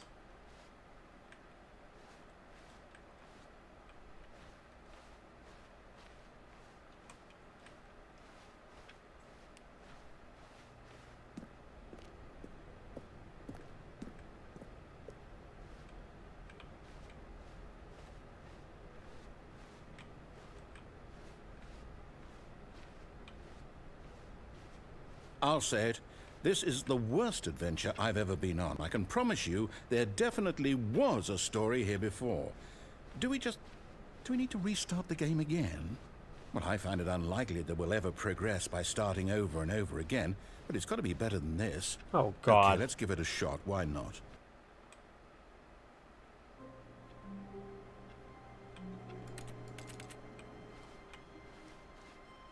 All of his co-workers were gone. What could it mean? Stanley decided to go to the meeting room. Perhaps he had simply missed a memo.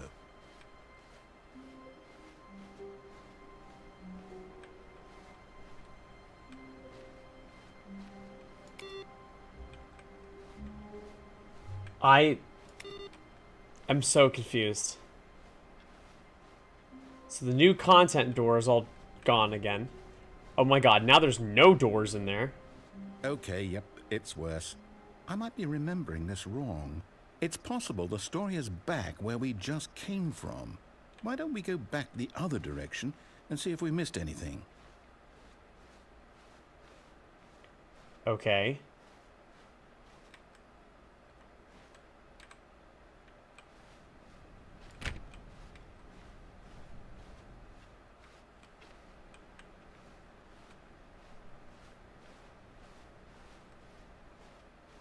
Aha! I knew we'd missed something. The story. Here it comes. No, wait. Never mind. Not the story. Okay, let's head back the other way and retrace our steps. Oh, God.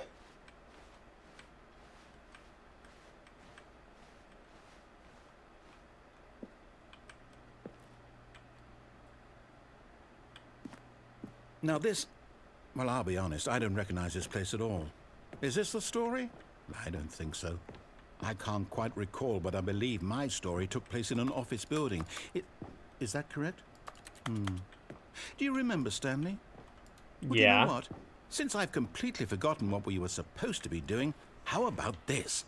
You win! Congratulations! I know you put in a lot of hard work, and it really paid off, so good job. Oh, no. No, I don't feel right about this at all. We both know you didn't put in any actual work for that win. Some people win fair and square, and this was not one of those situations. Okay, I'm getting weirded out by whatever this place is. I don't care what might happen this time. I have to restart. Oh, God. The adventure line. All right, I've got a solution. This time, to make sure we don't get lost, I've employed the help of the Stanley Parable Adventure Line. Just follow the line. How simple is that? Well, we've never gone that way before.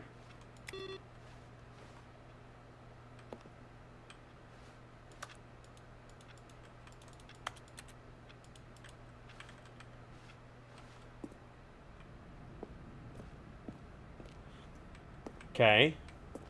You see? The line knows where the story is. It's over in this direction. Onward, Stanley, to destiny. Though, here's a thought. Wouldn't wherever we end up be our destination, even if there's no story there? Or to put it another way, is the story of no destination still a story? Simply by the act of moving forward, are we implying a journey such that a destination is inevitably conjured into being via the very manifestation of the nature of life itself? Okay, Stanley, I need to follow this train of thought for a minute. Just stick with me.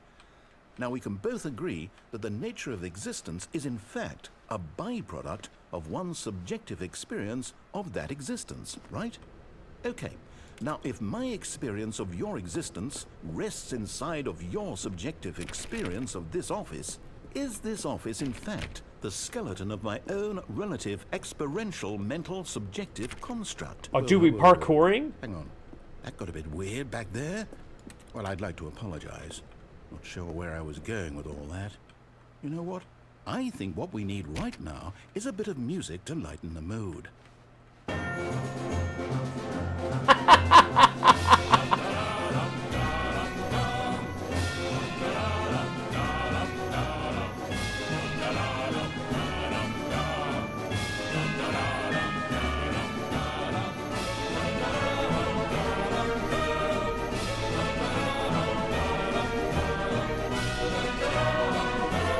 This is ridiculous.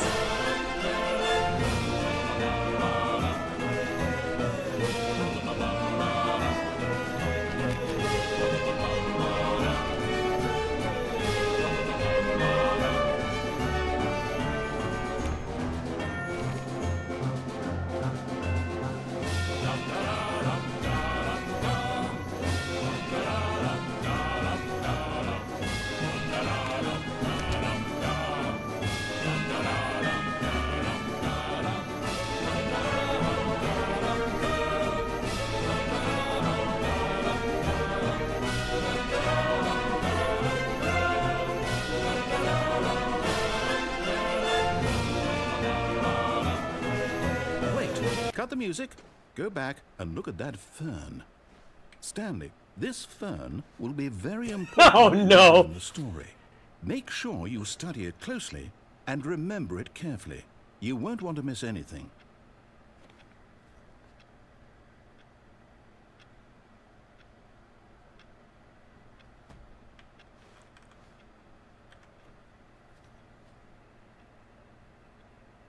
Okay.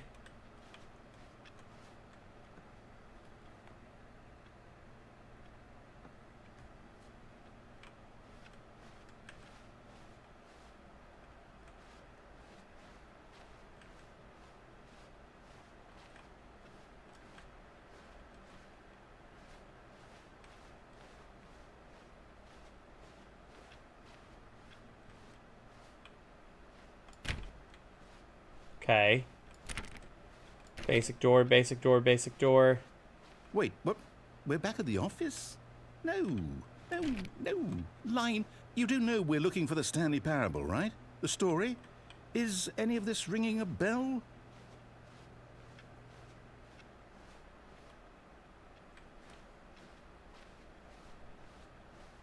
Still missing the doors. Did we make a mistake following the line? Perhaps we could have found the story on our own.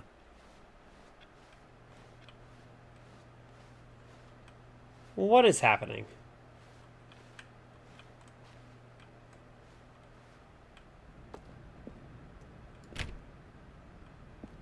Oh, no, not again, Line. How could you have done this to us? And after we trusted you, after everything we've been through, you... Well, I can't take this anymore. To hell with it. Restart.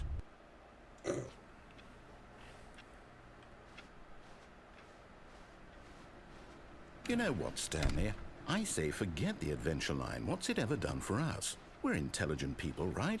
Why can't we make up our own story? Something exciting, daring, mysterious. Okay. What do you have in mind? This all sounds perfectly doable. Okay. Why don't we simply start wandering in, well, I don't know. How about this direction? Okay. Now, Yes, this is exciting. Just me and Stanley forging a new path, a new story. Well, it could be anything. What do you want our story to be? Go wild. Use your imagination. Whatever it might be, Stanley, I'm ready for it. Well, I'm thinking about... Oh, no, not you again. Stanley, I'd also like to veto the line from having any role in our awesome new story. No lines or monitor rooms. Okay. Just don't acknowledge it, and we should be fine. Okay.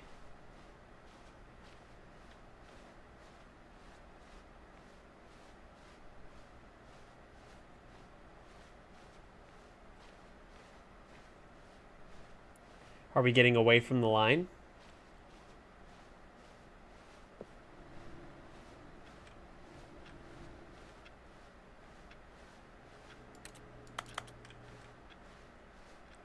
Okay, so no. So we just... It's just a trippy, technically can't exist section. And we're just supposed to deal with it.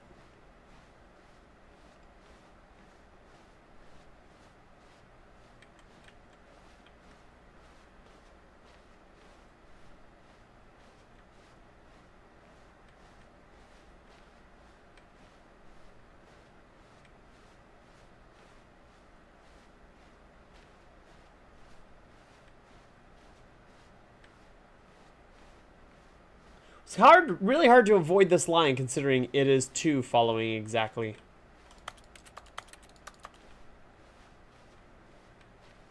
Where we are. Ah, a choice. We get to make a decision. From here, the story is in our control. How important we mustn't squander the opportunity. In fact, I believe I need a minute to think here. Just walk in circles for a minute. Okay. So I know that each door has to lead somewhere, which means that somewhere, the place where we're trying to go, there must be a reverse door that leads here.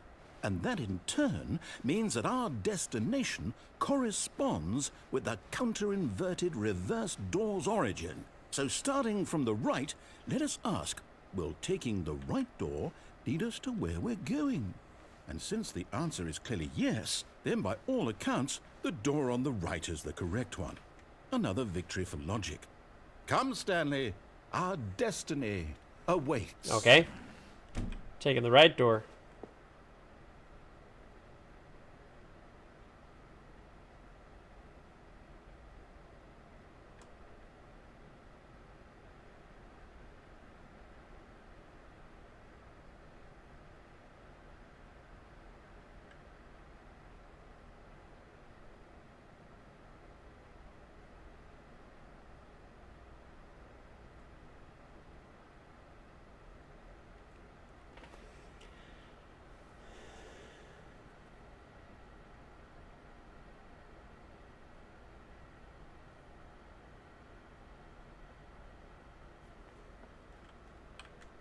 Hold up, what's this? The confusion ending. You're telling me that's what this is? It's all one giant ending? And we're supposed to restart the game, what, eight times? That's really how all this goes? It's all determined? So now, according to the schedule, I restart again. Then what? Am I just supposed to forget? Well, what if I don't want to forget? My mind goes blank simply because it's written here on this thing, wall. Well, who consulted me? Why don't I get to decide? Why don't I get a say in all of this? Is it really? No, it can't be. I don't want it to be. I don't want the game to keep restarting. I don't want to forget what's going on. I don't want to be trapped like this. I won't restart the game. I won't do it. I won't do it. I won't do it. And the timer stopped? Does that mean, did we do it? Did we break the cycle? Uh-oh. The, whatever it is that made this schedule? How would we even know? Will someone come for us? Will something happen? So, okay.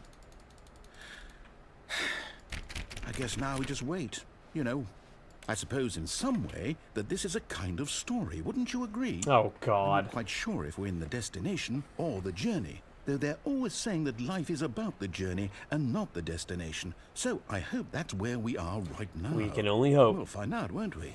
Eventually. Well, in the meantime, if you...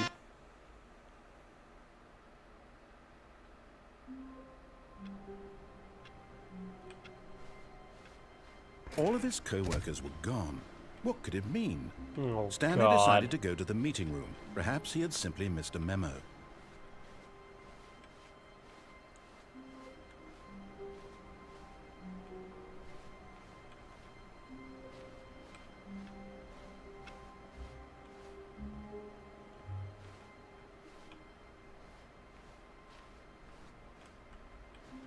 When Stanley came to a set of 2 open doors, he entered the door on his left.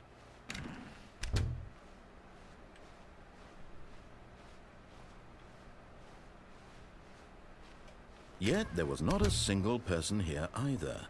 Feeling a wave of disbelief, Stanley decided to go up to his boss's office. Coming to a staircase, Stanley walked upstairs to his boss's office. But Stanley just couldn't do it. He considered the possibility of facing his boss, admitting he had left his post during work hours. He might be fired for that. And in such a competitive economy, why had he taken that risk? All because he believed everyone had vanished? His boss would think he was crazy. And then something occurred to Stanley. Maybe, he thought to himself, maybe I am crazy. All of my co-workers blinking mysteriously Wait a second. out of...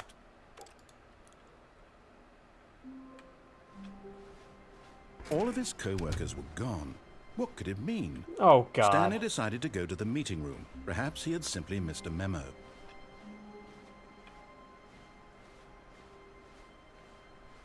When Stanley came to a set of 2 open doors, this was not the correct way to the meeting room, and Stanley knew it perfectly well. Perhaps he wanted to stop by the employee lounge first, just to admire it. The lounge was sublime, a work of art. But eager to get back to business, Stanley took the first open door on his left. And so he detoured through the maintenance section, walked straight ahead to the opposite door, and got back on track. I think we need to go back down here. But Stanley didn't want to go back to the office. He wanted to wander about and get even further off track. So now in order to get back, he needed to go, from here it's, left. Oh, no, it's to the right, my mistake. No, not the right. Why would I... Okay, so hold on. So, we've already done that ending. All of his co-workers were gone. What could it mean? Stanley decided to go to the meeting room. Perhaps he had simply missed a memo.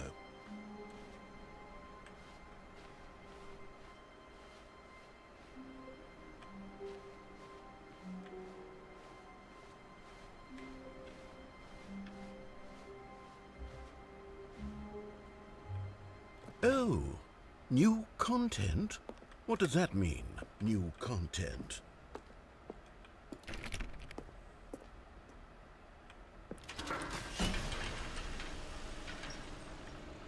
Oh, are we going on a trip?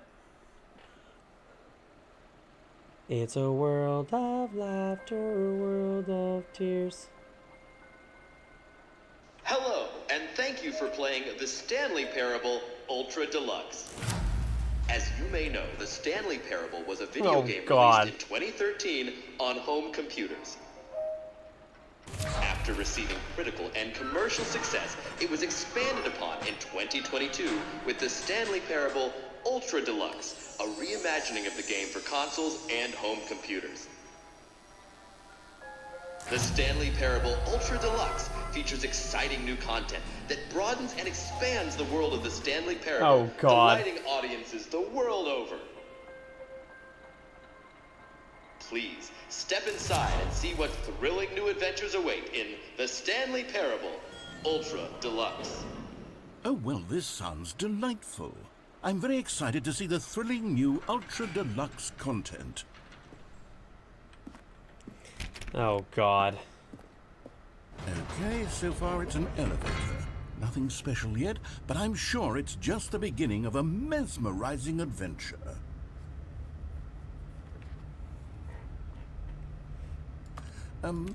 Is it broken? What's going on here? Should we be moving somewhere or... oh, there we go. All right, finally, at long last, it's on to the new content. I've never been more ready. Let's do it. Let's do it. Come on, narrator. Me and you. I have to say, initial impressions of Stanley Parable Ultra Deluxe, mostly tedious. It's as if, oh, okay. Let's see the content. Give me the content, Stanley. Doing what we can. All right, let's see. It's the jump circle.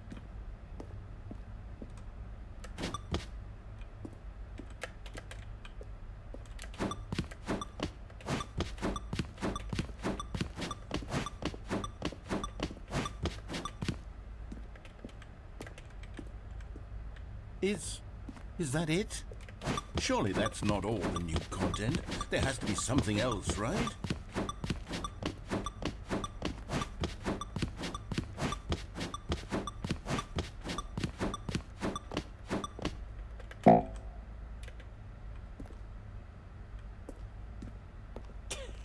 Is that it? That's it.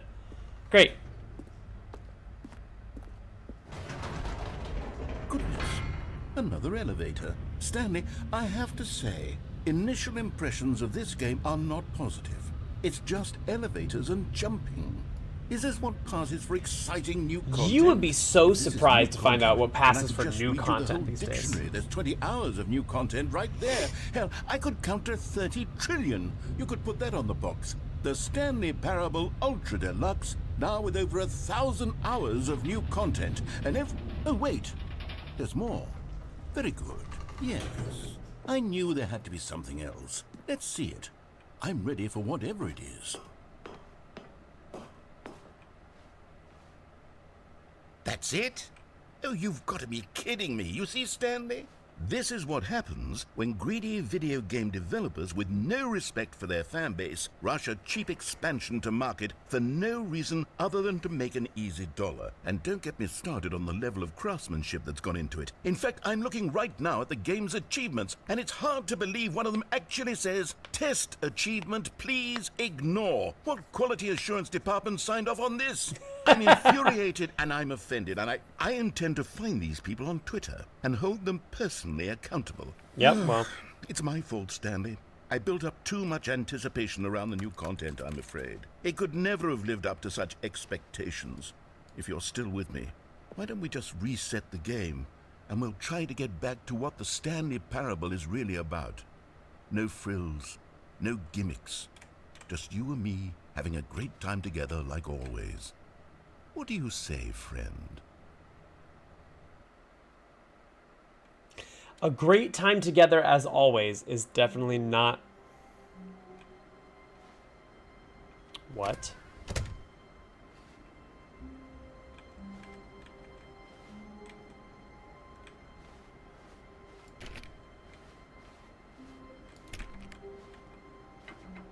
Psst! Stanley! Come over here! In the vent! I want to show you something! Oh, you don't want to see the cool surprise I made for you? Well, fine. You're a dork anyway, so who cares?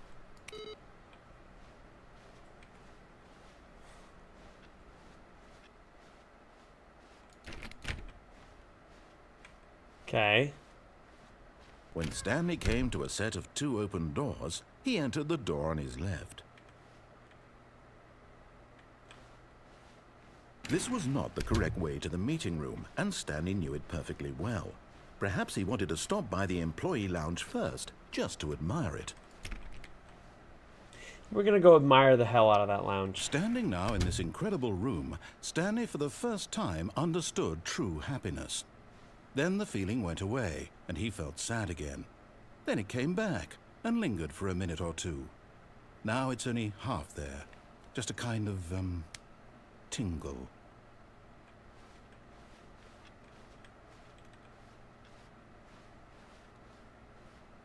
Yes. But eager to get back to business, Stanley took the first open door on his left. And Okay. so he detoured through the maintenance section, walked straight ahead to the opposite door, and got back on track.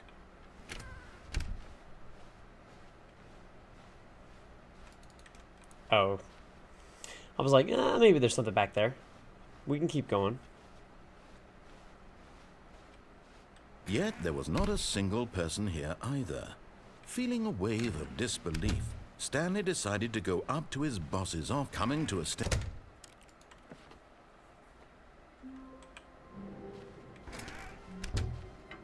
Psst! Stanley!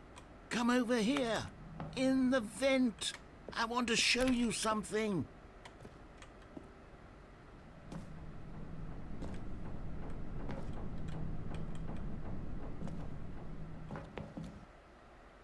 Okay. We're crawling into a vent.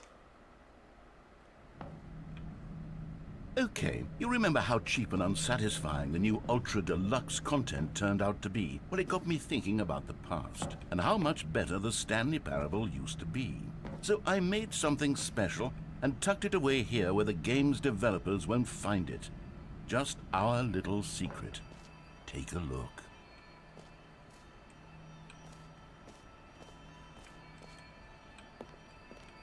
Oh, this is call cool. it the Memory Zone. It's where I've been storing all my favorite memories so I can relive the peak experiences of my life whenever I want. Oh, you don't say. Experiences like the launch of the Stanley Parable on PC.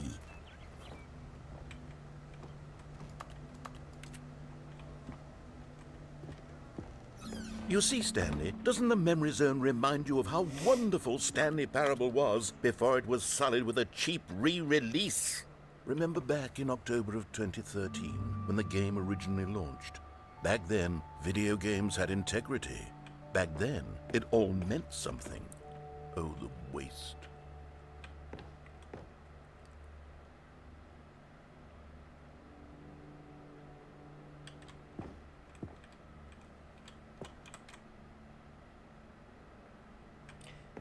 Okay.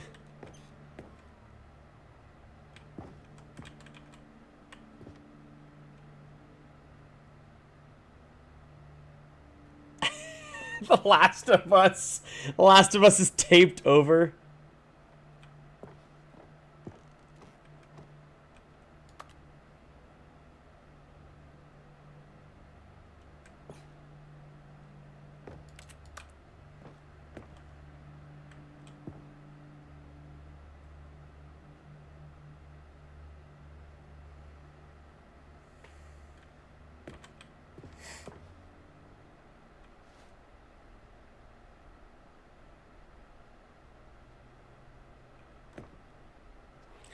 Oh, was that me first dollar?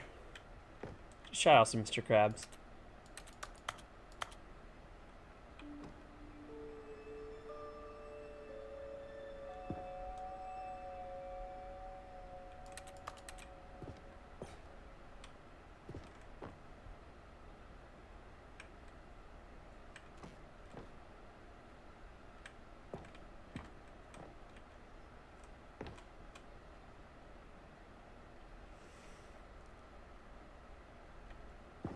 Oh, interesting.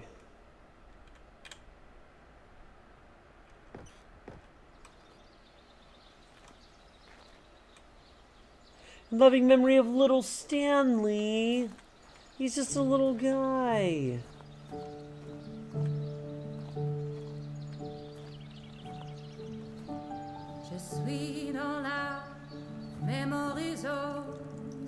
And over here is where I keep reviews of the Stanley Parable. Like this stunning triumph of games journalism, 10 out of 10 from Destructoid.com. James Stephanie Sterling writes, and I quote, "Where so many games that aspire to be more than games end up less than any form of art, Stanley Parable strives and then succeeds to be every game ever created."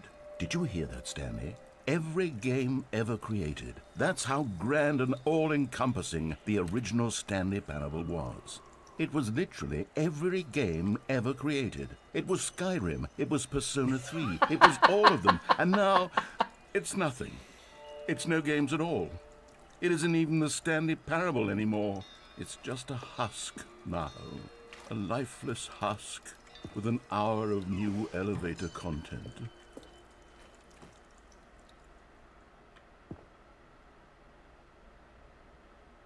Okay, well that's from Portal.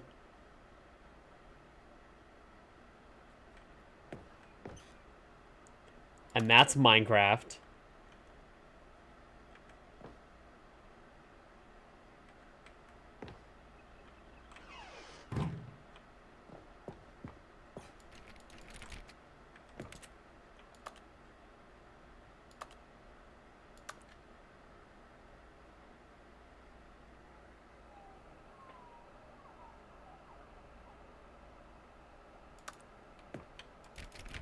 Okay, so no maintenance.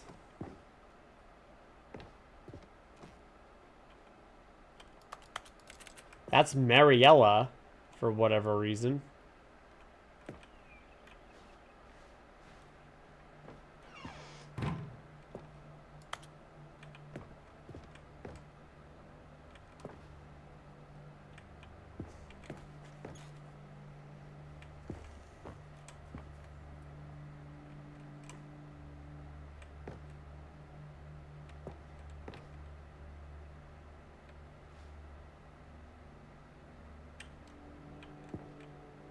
Here's another moving passage, this time from GameSpot.com.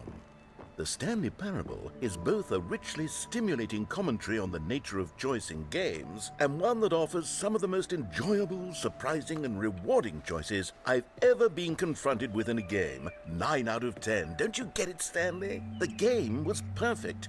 It didn't need anything else. It didn't need new content. It just needed to be left alone. That's... to spend the rest of time collecting dust in the hallowed hall of beloved video game memories.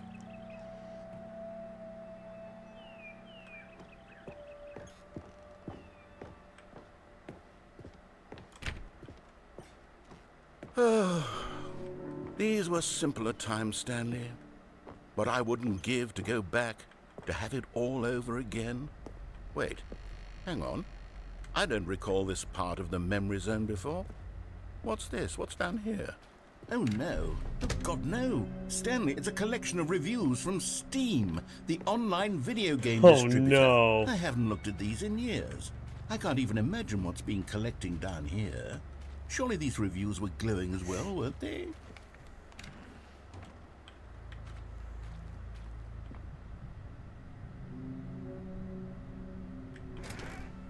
Honestly, I could not be bothered to play this game to full completion. The narrator is obnoxious and unfunny, with his humor and dialogue proving to be more irritating than entertaining. Unfunny!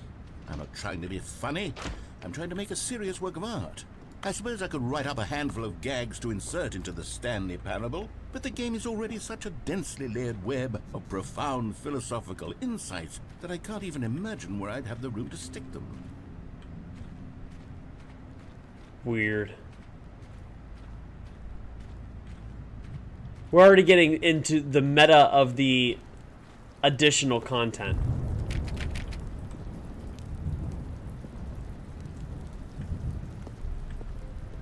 Okay, let's see what this one says. While the idea for the game is good, for someone who prefers non-linear games, this preachiness gets annoying fast. Preachy? Stanley? I'm not preachy, am I? Well, You can tell me if I'm preachy. Honestly, you can. I mean, you're... This is actually quite shocking for me. Well, to be honest, I had always thought of the game's dialogue as being rather terse to begin with. You can't know how much fluff I cut from the game to get it to feel as light and airy as it... Well, I always thought it did, but maybe it wasn't. But dear, what an awful memory to have to hold on to. These black marks on my otherwise unimpeachable track record. I feel like a failure, like I let these people down. Perhaps the Stanley Parable isn't quite as sterling as I always remembered. Is there anything over here? Nope. Okay, that's just another wall. What's this one got to say? You constantly have to stop doing anything so the narrator can catch up with his long-winded explanations of what's happening. I wish there was a skip button. A skip button? Well, yes. Yes, I think we can do that. If I'm truly too preachy, then maybe letting you skip ahead for just a moment, surely it couldn't hurt. Not if it means we can strike these negative reviews from the record. Only positive reviews of the Stanley Parable. That's Oh my my motto, God. and it's always been my motto. I'd do anything for the customer, Stanley. Yes, a skip button we shall have. Oh my lord.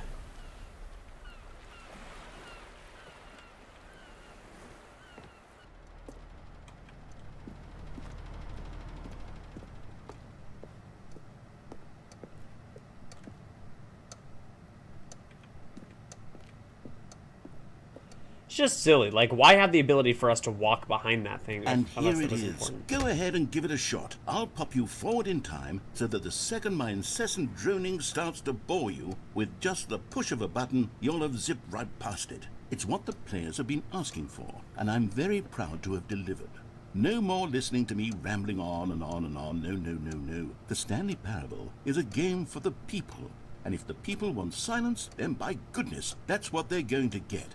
Well, don't sit around waiting for me to shut up. Go ahead and make me shut up. Here, we'll pretend that I've just begun an interminable monologue, and it goes something like this.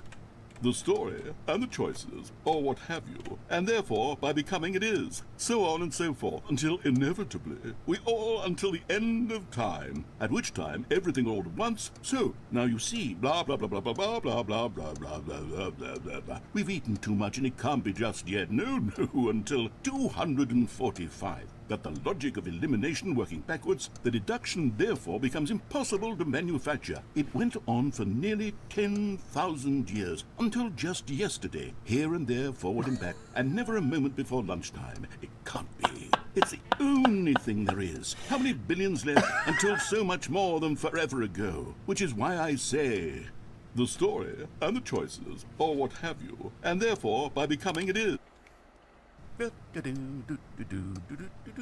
Oh, you're back, you see. You were only frozen in time for a few minutes, but it was plenty of time for me to deliver a long, rambling monologue full of unnecessary verbal flourishes and lengthy ruminations on the nature of choice in video games. Of course, I happen to believe it was perhaps one of my more profound such ruminations. Not that, of course, you need a description of it, but if I had to describe it, I'd say it was perhaps less of a rumination and more of a treatise. Or Oh my God. maybe a manifesto. Jesus. Look, I'll outline it for you very briefly and you can tell me what you think. Okay, so my theory is that any choice you've ever made is simply a series of choices made by the person who you are or were or will be at the time of having made said choice. What? That is Yeah. to say, if by articulating a choice you've already made, you bring that choice into being, then by making no choice and saying nothing, are you not simply erecting in the sanctuary of time a monument to every person you've ever been, making every choice to which you've ever given your great gift of mortal and yet timeless thought? Or rather, do all of the choices you've ever made, in fact, make you more not this kind of person, and in fact do the very opposite? You see, it could in fact be both of these things at once. That you are both making choices and not making choices, and that they are both affecting you and not affecting you at the same time by virtue of the fact that you both are and are not making them.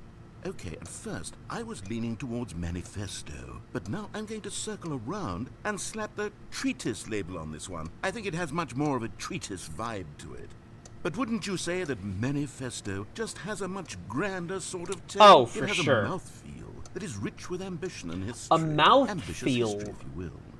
I want to use the word See, now mouthfeel. you've gotten me going back to manifesto. Heavens, at this rate, we're going to be here all day. Okay, look, I have a method for exactly this sort of situation, and I do find myself in this situation frequently. I'm going to say each word back and forth in repeated succession until I become sick of one or the other, in which case the word I am not sick of shall be the victor. It is an unimpeachable strategy, Stanley. It's rescued me from disaster in countless Oh, situations. bless. He's literally just All going right, to say manifesto here we and go. treatise back and forth. Treatise, manifesto, treatise, manifesto, treatise, manifesto, treatise, manifesto, treatise, manifesto. Treatise, manifesto. Treatise, manifesto. Treatise, manifesto. Treatise, manifesto. Treatise, manifesto. Treatise, manifesto. Treatise, manifesto. Well there, sport. You really did catch me rambling on a bit, didn't you? But that's the power bless. of the button. The minute I start to go off on a thoughtless display of self-absorption, it's right at your fingertips to go poof, and it's all over. Oh, I can't wait to see what Cookie 9 will say about this, and whether they'll edit the rating of their Steam review, or at least change some of the wording, perhaps. To be honest, I don't even know if one can change their review in the first place. I guess I should become better educated on exactly how Steam works. Probably. Perhaps that would have been the smart thing to check on before I went about this whole exercise of making the skip button. Although I have to imagine that after seeing this exciting new technology at work, surely whoever it is runs Steam will instantly run out and implement a new feature to make it possible to edit one's review, merely because of this very situation. Yes, I think that's quite likely. Or perhaps they'll simply grant this particular user the ability to change their review, so that the feature is not widely abused. Look, I would even be okay with Steam altering this particular review so that it reads as something more beneficial. Something along the lines of, this game is the best game. Let me start over. How about this? From the ashes of depravity rises the phoenix of quality.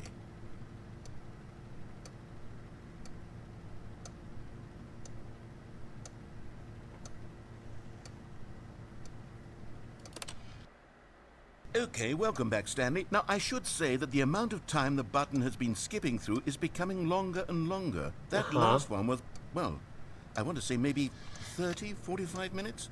It's not unendurable by any means, but it's, well, there's really only so much I can ramble on to myself about. I know, it's shocking, isn't it? But at any rate, I do suggest that we not press the button again. Okay. I think the skip button has been aptly demonstrated, and we can say goodbye to it and just... Wait. How do we get out of here? Where did the door go? Wasn't there a door that led into this room? I do feel quite certain that there was one here before. How else would we have gotten into the room in the first place? I don't think one can enter a room without a door of some sort, or a window or something like that. Do you see a window anywhere? A porthole? A sufficiently large crack in the wall? I'll take any of these. All I want is for us to move on and to please step away from the skip button, to go anywhere other than the skip button. There was a door here before, wasn't there? I swear there was. Where did it go? Can you maybe just ram your way through a wall? Is there any possibility that you could, say, slam your body into the wall until enough damage is done for you to be able to leave? Please, I'll take any option at all. I'm asking you to work with me here. We need a door.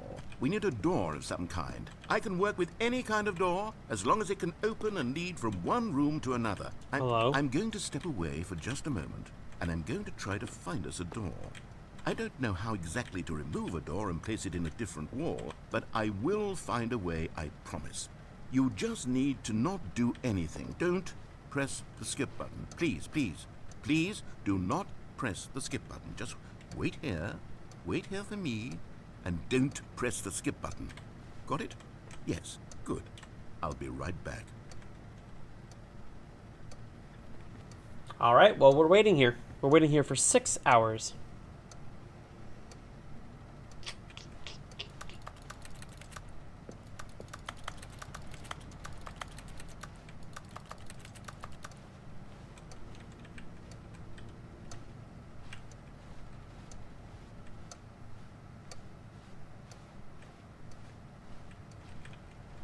Nothing? Well, I'm really worried I'm gonna press that and I'm gonna skip the opportunity for him to, okay, well, we're doing it again. Stanley, please don't push the button again. It's been 12 hours. You've just been frozen there. I don't know why the skips are getting longer, but they're really, truly getting longer, and my God, there's no way out of the room. Stanley, the door is gone. It's completely gone. I've looked at it from every angle. I've checked every one of those walls 1,000 times. And there's no door, Stanley. There's no door. There's just you and the button, and if you keep pressing it, I have no idea what will happen. I have no idea how long I'll be made to sit here, and more than anything else, I don't know how to stop you from pressing the button again. Oh, I can't we're control definitely anything pressing the this button Stanley. again. I can't touch it, and I have to believe. I have to know that sooner or later, no matter how much I plead with you, you're going to press the button again. Why would you? I've been thinking and thinking, and I don't know what I can do to convince you otherwise. Oh my God. And it's all because of those reviews. Those reviews that I couldn't get out of my head. I just couldn't ignore the negative feedback. Why was it so important for me to fix the problem? Why did Cookie Nine's opinion matter so much to me? I've never even met Cookie Nine. I have no idea who they are. What would it ever really matter? But here I am. I'm fixating on every tiny negative thing that anyone ever says about me. That's the real. merest mention of one of my imperfections, and I become as impetulant as a child. Yeah. Wild and impulsive. I can't help myself. I can't stop myself from lashing out with a vengeful fury to alter and to change and to break anything unbroken, if only it pleases this one person who made a single negative comment. What does such an impulse serve? Nothing. For whose benefit is this? No one's. And here I am now, stuck in a room, waiting for you to press this button, and to become frozen in time, knowing that you're going to do it, and that I'm going to be stuck all alone, and that I had the power to prevent it all from happening, if only I'd held my tongue. Well, narrator, It's all you out should of have my learned. control now. Just you. Just your decision as to exactly when you're going to make me suffer, to leave me all alone. Surely you will. I don't doubt it. Surely you'll press that button again, leaving me here. And surely you'll put your own desire to see what's next ahead of my need for company, for companionship. Surely you'll not be moved by my howls of fitful anxiety, that you sit with me and just stay here. Oh, no, no, no, I know you too well. You'll be leaving me. Oh, my God. And it's all because of those reviews that I couldn't get out of my head. I just couldn't ignore the negative feedback. Why was it so important for me to fix the problem? Why did Cookie Nine's opinion matter so much to me? See, now we've Oh, looped. Stanley, you're back. You're back. Oh, my goodness. I have someone to talk to again. Stanley, I think it's been a week. Or 2 weeks. I've been sitting here all that time. Just sitting here. Not a single person to speak with. And you'd think that that's just how it's always been, right? Me talking and you saying nothing.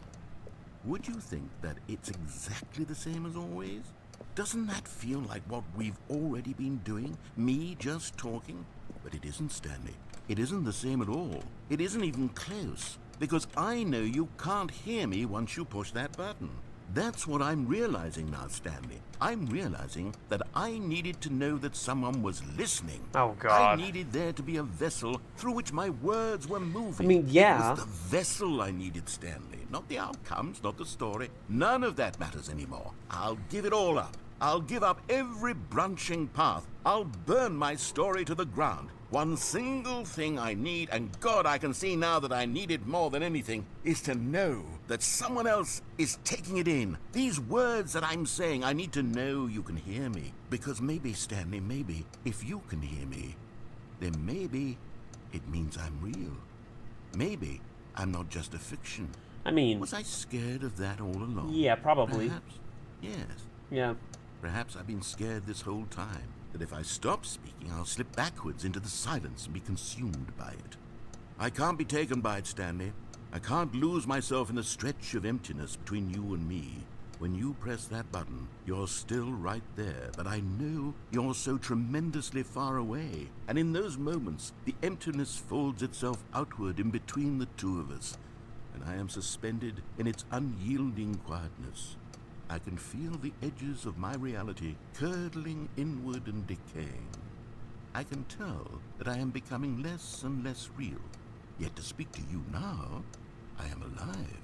Oh, well, I I'm happy to do truly that and for you. completely here. I am a being. I am someone. I am something. Well- I am being listened to. I am being recognized. The emptiness between us has collapsed, and I feel right now like I am not a work of fiction. I feel Well, as though I occupy you space still are. in this world again, and I have cast a shadow onto the wall. You see what I'm saying, don't you? You can see what this means to me.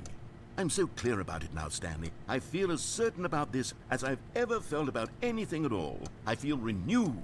I feel restored, and Well, I'm already glad. I can sense the looming silence as you will press the button for the next time. Yep. What a terrible dread it strokes in my heart to think of it. To think of returning to such coldness. Come, let us sit in silence together here for just a moment. Yep. Let us anticipate it. Let us welcome it. Let God us not almighty. run from it.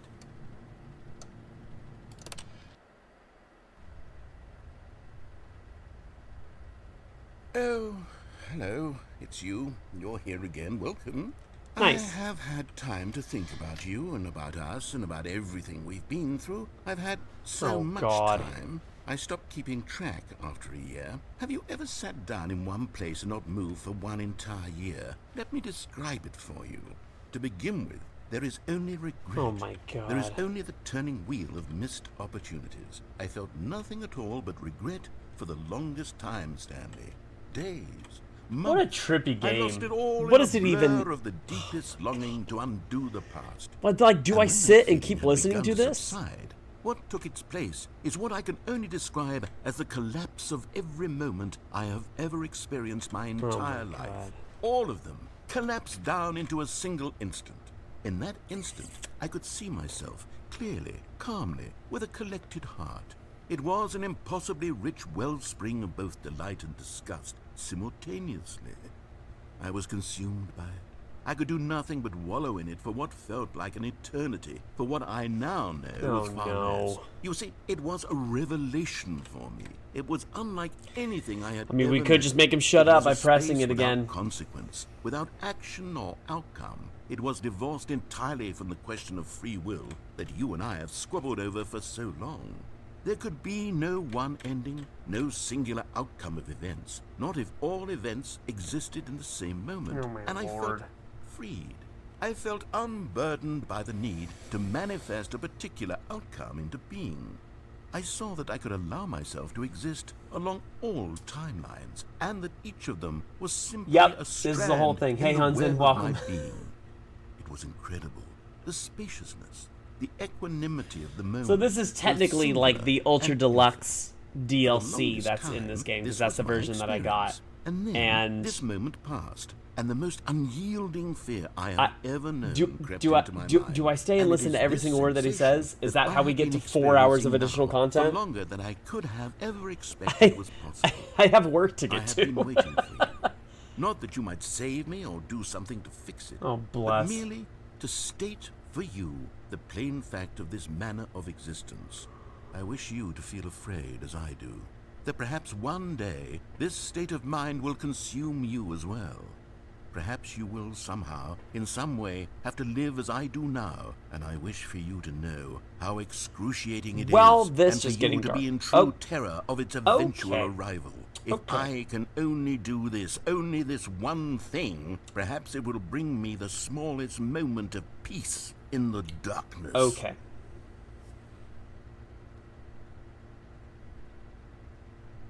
I guess we gotta press it now, because he's done talking.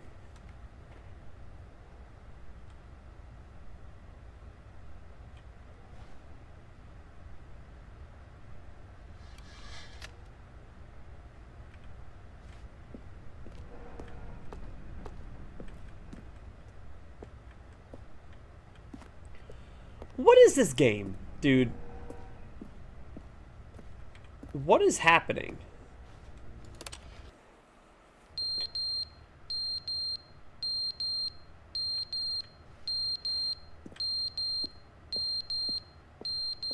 Well, that's not annoying.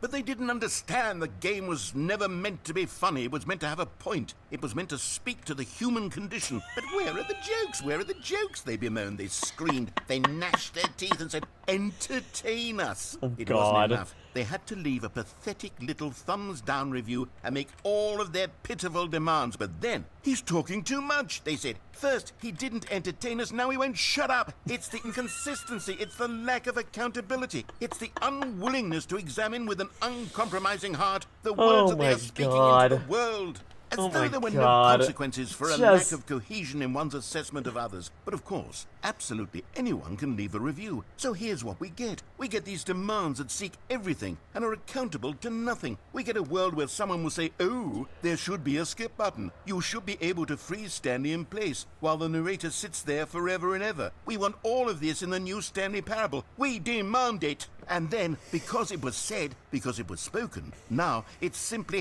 has to happen. The most immediate desires, every single thing demanded by every person at every moment in time. If someone wants it, then it's a crime not to bring it into being. Have we been given to indulging every fleeting whim for no reason other than to do so? Yes! Yes! It seems that this is now the world we live in. It seems that we are a people living in such bleakness and discomfort with ourselves that our entertainment is now our lives. It has come to represent us. It absolutely must speak to who we are as people. Because otherwise, without our entertainment, we have nothing.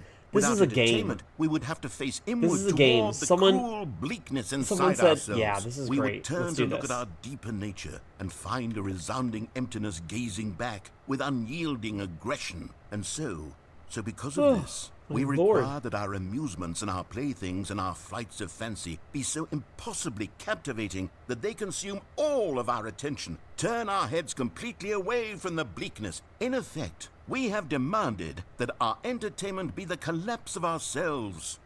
What a pitiful reflection of humanity these entertainments are. What a shameful mirror to the human spirit they project. I'm not mad. I'm not mad about any of this. Because it's I'm nice at to think peace that, with it. like, I am the calm center of in gravity theory, like, around which these perversions he's been hurl doing this themselves. talking for, I am like, a waypoint 50 for years at reasonable this point. and collected discourse. They're the ones who are mad. They're the ones who couldn't stand the idea of me using my game to try to say something. Maybe they were just jealous of me. Yes. Oh, bless. Yes, of course. They've been jealous of me this whole You time. cracked the Mired in case, fear and narrator. insecurity, You got and it. cannot help but attempt to tear me down. Tearing What you a down. sad state of affairs. So When you sad. read these reviews now, you can see it. You can taste the bitter resentment. And my, how good does it feel now to speak truth to these words, to finally allow these thoughts out, contained and managed for so long, neutered and sterilized. At last I am free to truly think, to feel. It must be that they were so discontent with themselves, they couldn't help but leave a negative review on Steam. Perhaps it says far more about them than it ever said about me.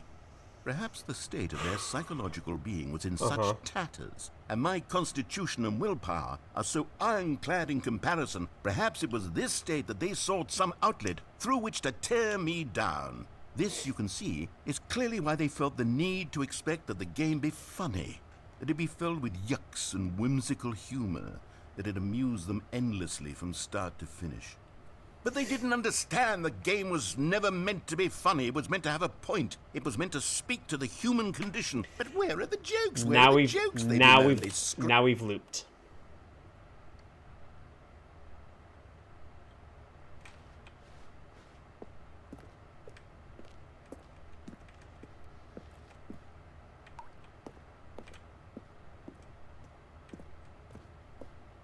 Oh my god. So now at this point, do we just keep pressing it and...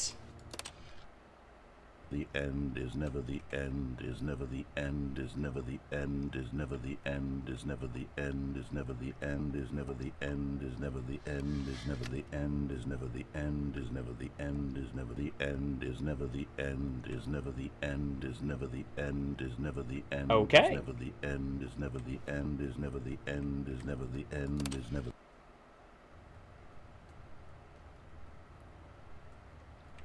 I'm going to assume that it just loops forever and the only way out is to completely exit out of it.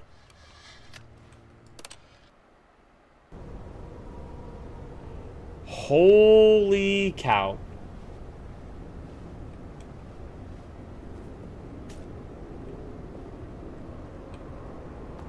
What is happening?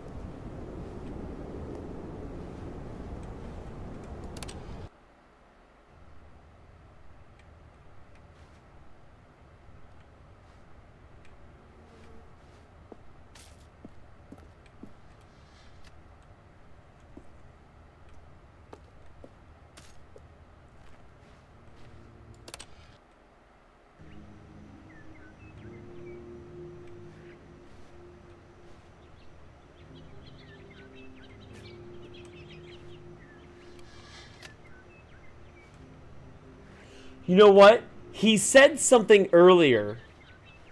At one point, he said, stop and memorize this fern. This fern is going to be important at some point later on in the game. And now we're dealing with fucking ferns. Wait a second.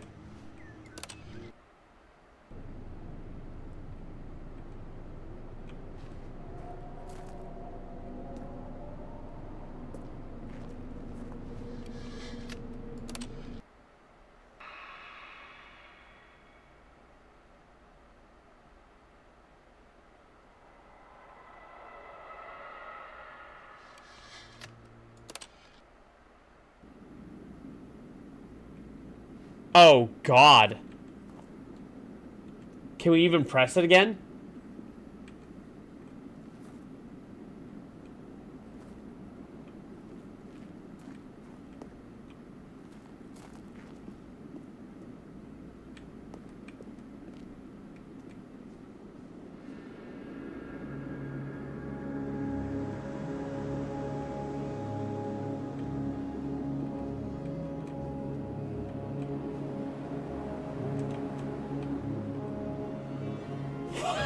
The fuck? What is happening?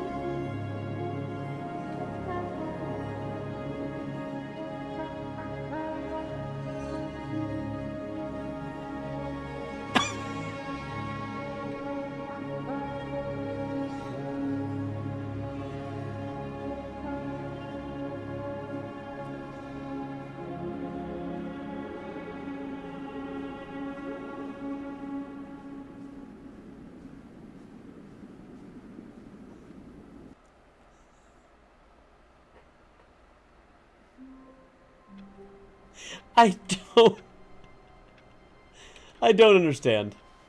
All of his co-workers were gone. Okay, now we're officially back doing the game to go to again. the meeting room. Perhaps he had simply missed a memo. I am losing the will to live playing this game right now.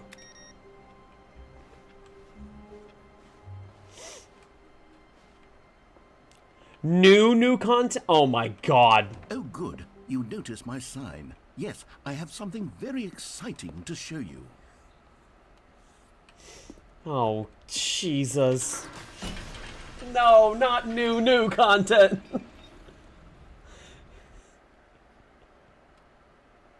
Oh, no.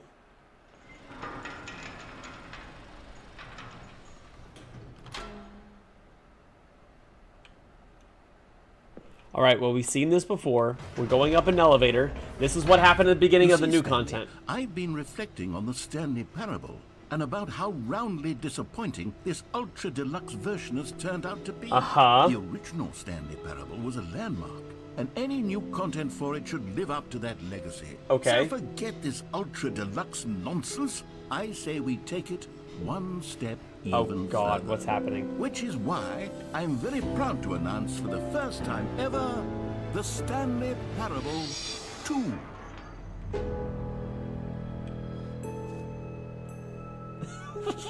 Yes, you see, isn't this far superior to a measly re-release with a few minor additions? Think of all the new territory we'll cover with a fully fledged sequel. An entirely new experience, built from the ground up. Why, there are so many possibilities. It could go in so many different directions. This is what fans have truly been asking for.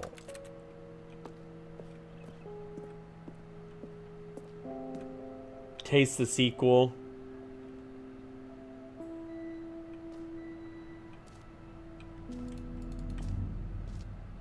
Calling it the Stanley Parable 2 is just so much catchier than Ultra Deluxe, don't you think? Ultra Deluxe? What does it even mean? But the Stanley Parable 2, now that's an artistic statement right there. It's future. I like how it's not even made to the TV screen. screen. Innovation and long-term franchising potential.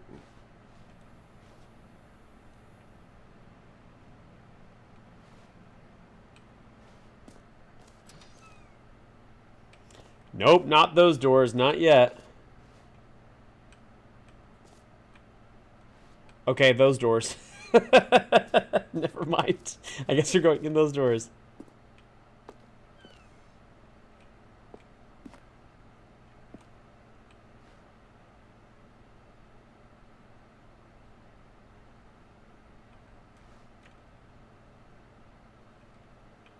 Okay.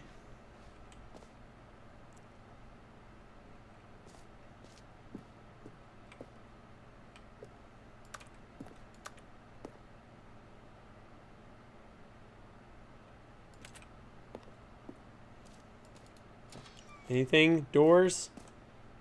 Any other Now, doors? to be clear, I haven't Yeah, quite it's a nailed win-win. down what exactly the Stanley Parable 2 is going to be, but let's take a look at some of the features I've been developing for it. I figure that if I can loosely organize a handful of interesting concepts, that surely the game will sort of naturally spring up around them. It'll all work itself out. Game development is Who much took the more red of a marker? fuzzy Me. magic than anything I love that. scientific or logical, really.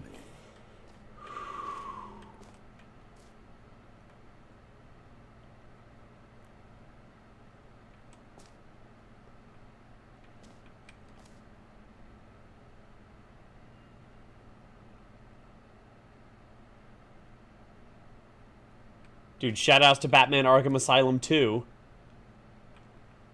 One of my favorite games of all time, actually. Arkham City is incredible.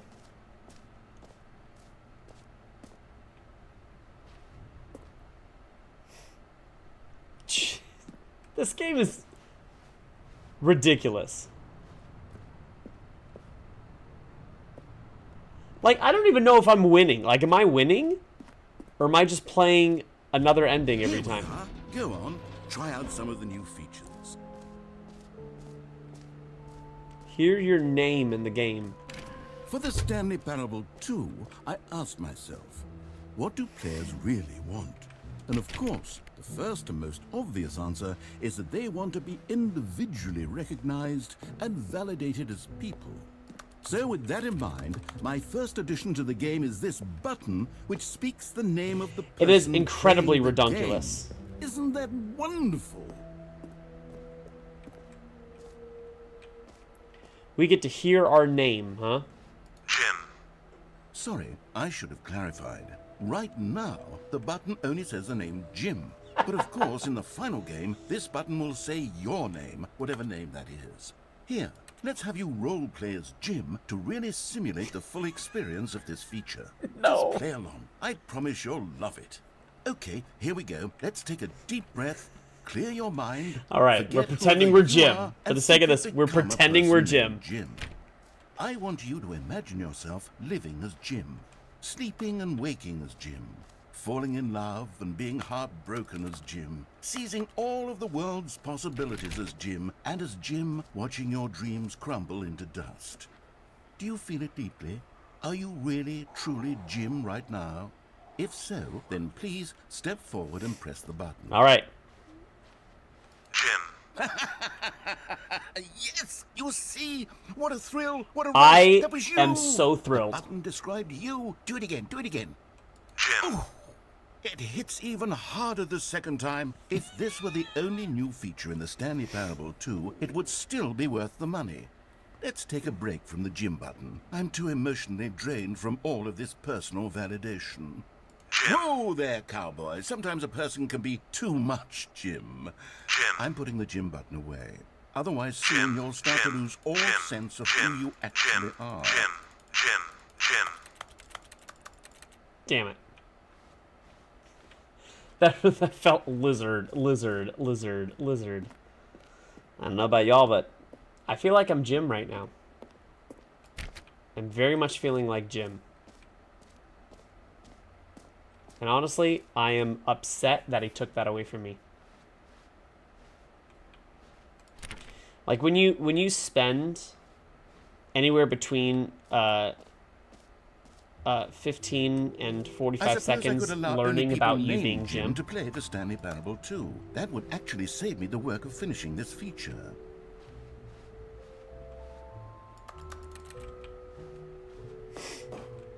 An epilogue would be fun, wouldn't it, Stanley? Yes, it would go at the end of the, well, we'll figure that out later. Okay.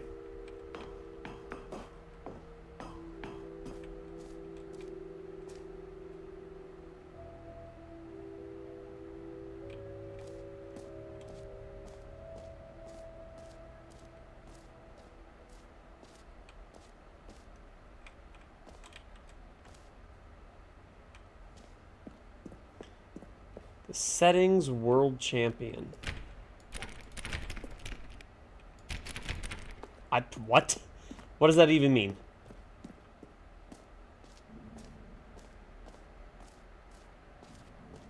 Okay, hold on. We're going to go back because clearly I think we're going too far. I think we're going too far without looking at everything first.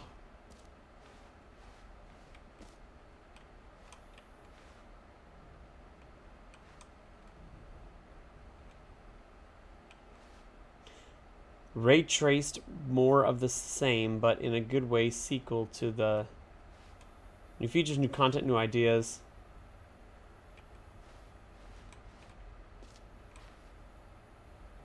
Schween shaders? What the hell are Schween shaders?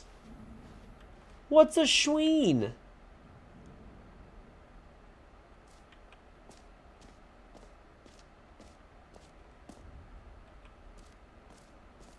Okay, I'll be honest, I haven't yet decided on this one. I think that in the new version, the office could use a bit of decoration, like balloons. But I'm undecided on Get Well Someday and Happy 12th Birthday. Which would you go with?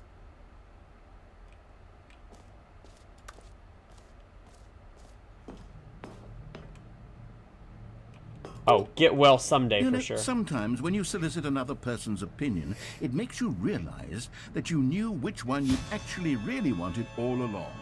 Happy 12th birthday, step-niece, it is. Happy 12th birthday, step-niece.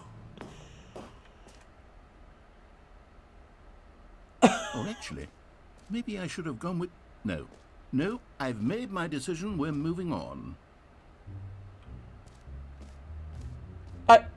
Just...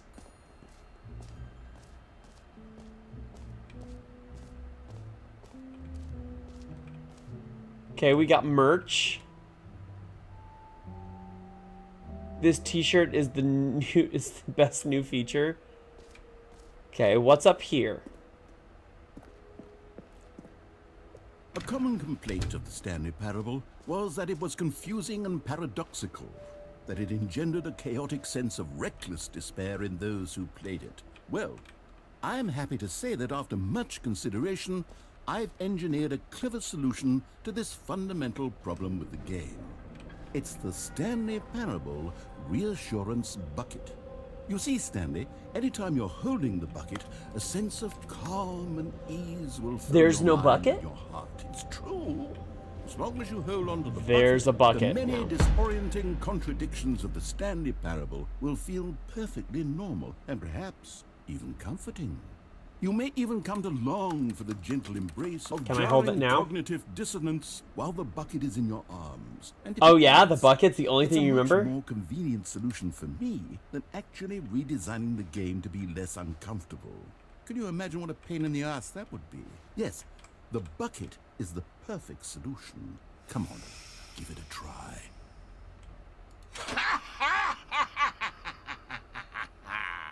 Can you feel it? The glow of comfort, even in the face of crushing despair, must already be sweeping through your body. And in fact, can I say that I do believe the bucket lends you an air of charisma as well? I think that just holding it has made you the slightest bit more attractive as a person. Well, thank you. The benefits of the bucket seem to go on, don't they? All this and more await you in the Stanley Parable 2.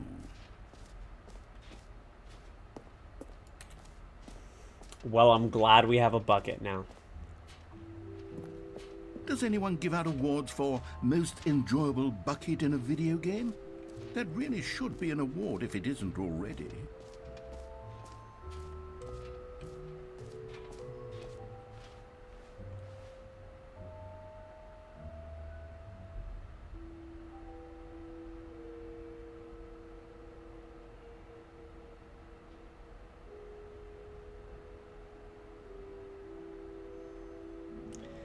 The jump circle. We could go back to the jump circle, which we already got.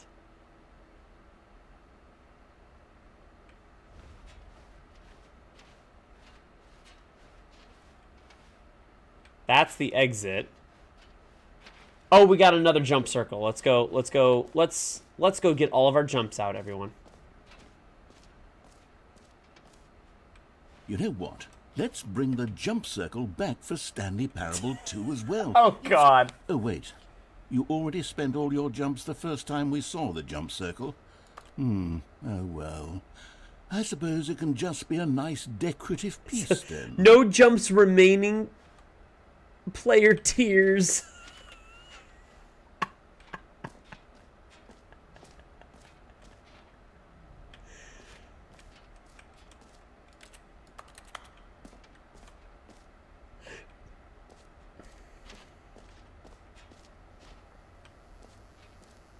Now, here's something special. You remember that broken test achievement that got left in the game on accident? Well, I'm developing a technology to simply give you the achievement. Yes. Oh, God. You see, you'll come to this lever, and when you pull it, the achievement will be given to you. It's as simple as that. It doesn't work right now, but... Okay, perhaps I should have clarified. This is technology that will exist. Right now, the achievement is still fully broken. I'm not a wizard, Stanley, but I guarantee it will be fixed in the sequel to at last satisfy the hordes of ravenous fans all over the world who have been uproariously demanding this feature. Gamers, we hear you, and I promise it will happen. Oh, God.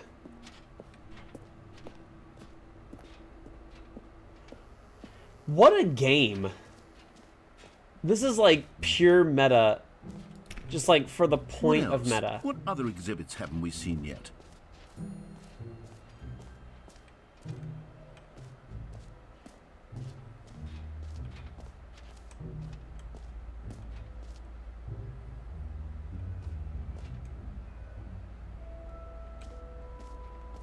Oh, is this the infinite hole?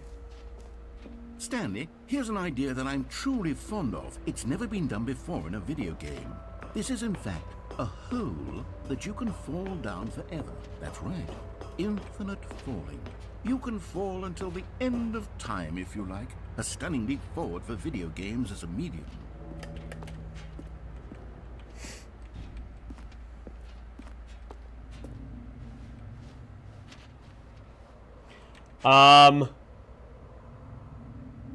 I'm nervous.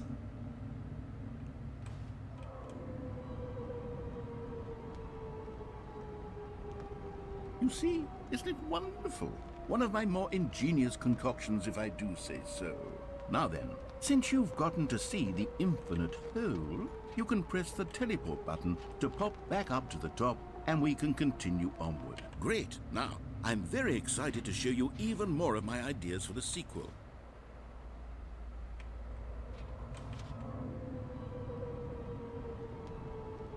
Is it one of those that is like, if you stay... And I guess we're back in the hole now. Yeah, of course. Did you really need to see it again? I don't know what else there is to say, Stanley. It's an infinite hole. It's exactly what you're doing right now, but forever. There really are so many other fascinating exhibits that I've prepared for you. I really spent quite a lot of time on all this, and I would very much like to show you some more of them. How about we go ahead and press that teleport button again, so we can get back to what's really important about... Oh, goodness. Well, this is rather embarrassing. Jesus. I'll be honest with you. I truly did not believe that anyone would actually stay in the hole long enough to hit the bottom. Yes, I know, I told you the hole was infinite, but come on. Who actually wants to fall forever? The hole was plenty deep. It was more than deep enough, in my opinion. Maybe it's you who likes falling too much. Maybe you're the problem. Okay. Look, things got a little heated there. I think we both said some things we didn't mean. Why don't we just put all this behind Nope, us? just and you, my just guy. call the hole mostly infinite.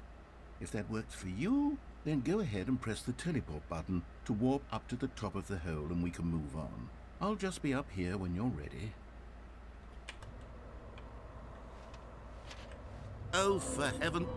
You see, I was right. The problem is you. The problem is that you like holes too much. Not normal. A We normal had to, person right? Would have said, yep, that's an infinite hole right there. Goes on forever till the end of time. Don't need to see it all, but not you. Oh, no, no, no, no. You have a weird sort of... You have to. Oh. Did the hole seem even shorter to you this time? I couldn't help but feel like you spent a little less time in there than you did before. I did. Admittedly, I didn't make an infinite hole, but I didn't think it was that not infinite. Well, I suppose once again there's nothing to do here. If you decide you've had enough of the hole, you can hit the teleport button and come join me up above. Had enough? I'm Nope. positively thrilled. Absolutely Gosh, not. How could I have guessed? You're back in the hole. If this starts to become a thing where... Wow. Okay. Yes. I'm starting to become extremely certain that the hole is not only not infinite, but that it's growing steadily less and less infinite. I suspect that I'm starting to hit the point where it's no longer feasible to call the hole infinitely deep. Well, it never even by was. the lax overall standards for accountability and marketing. What's going on here? Stanley, I have no explanation for the uncertain nature of the hole's length. Here, let's try something. Let's pop back up to the top, and we'll see if it gets any shorter. I mean, I'm assuming it Oh, is. there it is. The shame of my life. How is this still appealing to you? I know you're obsessed with holes, but at this depth, I just I can't had to see this step into scratching it. the Come on. itch. Oh, who am I to judge? You just do whatever it is you're here to do. And I hit mean, the that's- teleport come button on, that's the when you're moment, ready to right? move on. Is the teleport button not working? You sure? Oh no. Well, I mean, I really Oh, don't have no. an explanation. Still nothing? Well, I suppose there is one thing I can do to fix this. I'm out. Goodbye, Stanley. You couldn't bear to be away from the hole, and now you'll get more time with it than you could ever have asked for. It's a win for everyone. You get to be with the hole, I get to do literally anything else. Take care, Stanley. I hope you and the hole have a wonderful rest of eternity together. Is that payback for what happened with the skip button?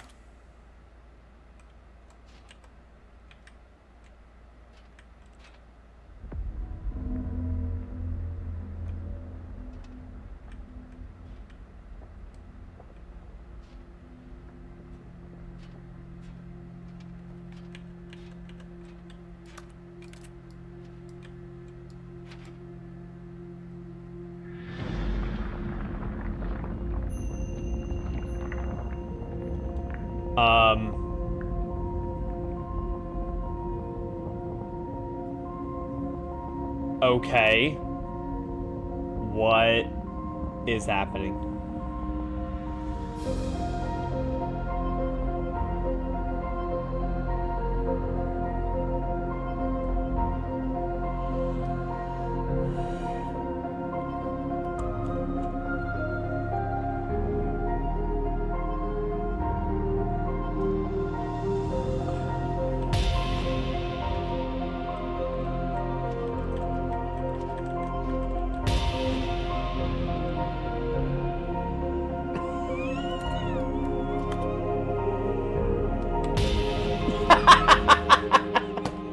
It's the close up, the nostrils, that angle is just ridiculous.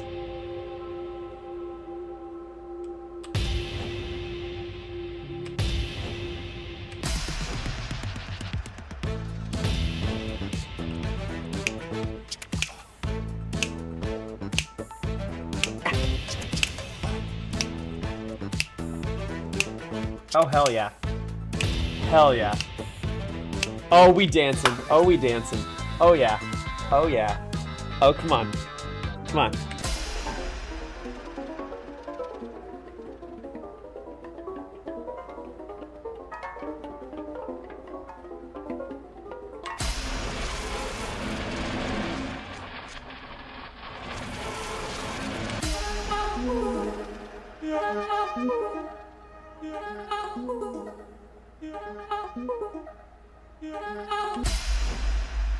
My head's stronger.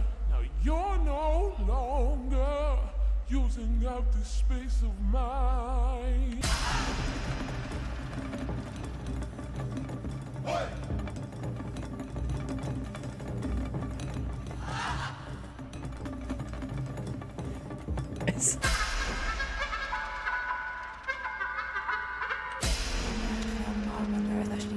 What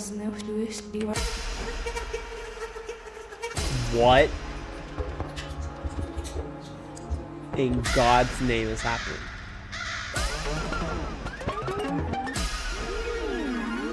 Okay, you can't see it because it's behind my cam.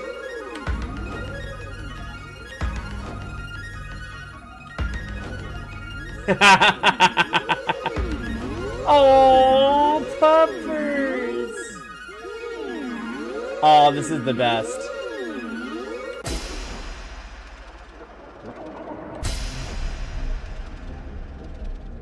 Oh, when they're eating.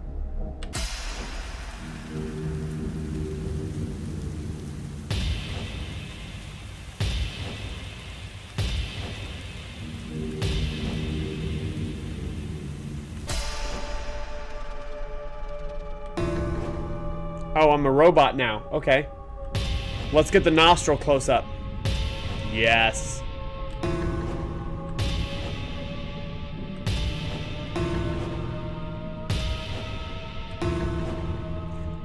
What is happening?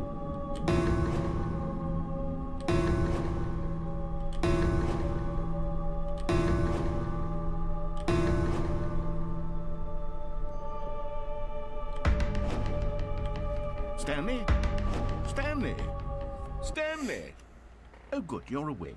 It seems you had sort of dozed off there, drifting away into dreamland.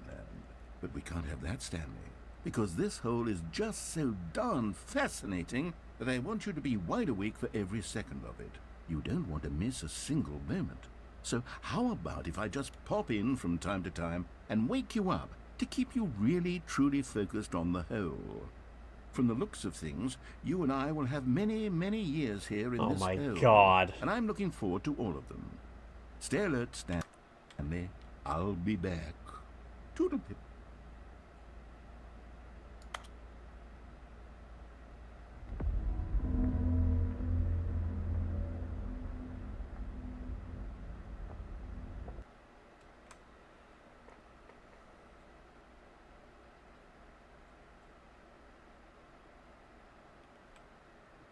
Here we are. Go on, try out some of the new features. Jesus. What is... Okay.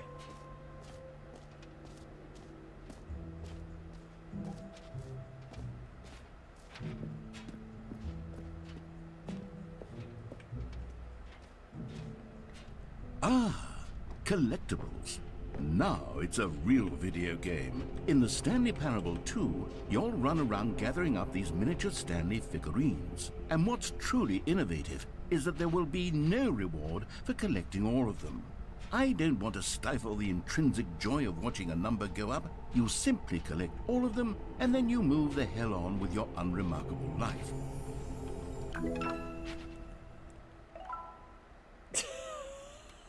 Oh, God. God, it really is the worst when you collect everything in a video game and then they give you a big fancy reward for it. Absolutely tragic.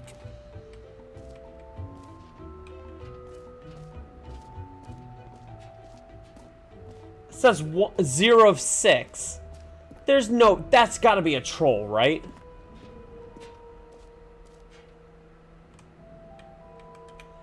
There's no way there's 5 more that I have to go find. That's clearly a troll.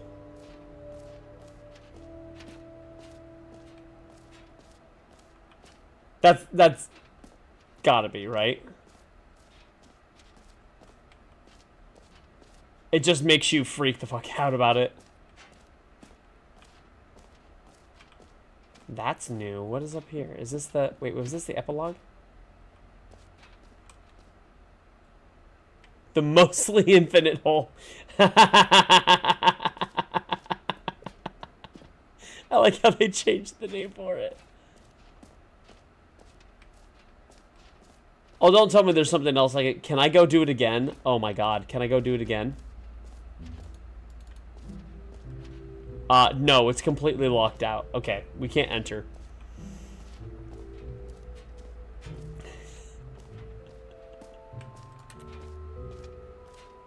Jesus. What an experience.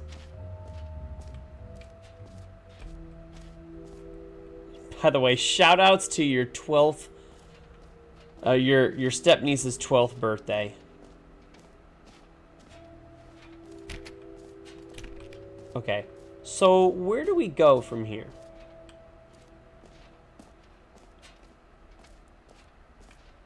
That was all the features, right? I think it was.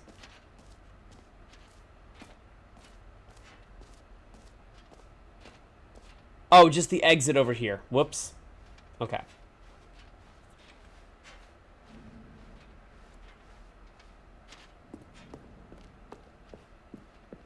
Man, this game really hates you. All right. Have you seen everything you wanted to? Ready to move on now?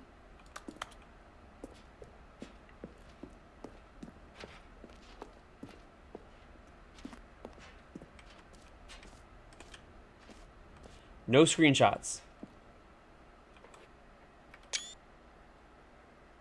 So, Stanley, what do you think? Do you like all of the new features? Yes, I know it's not exactly clear yet how exactly these features will come together as one single coherent video game, but I can feel it in my soul.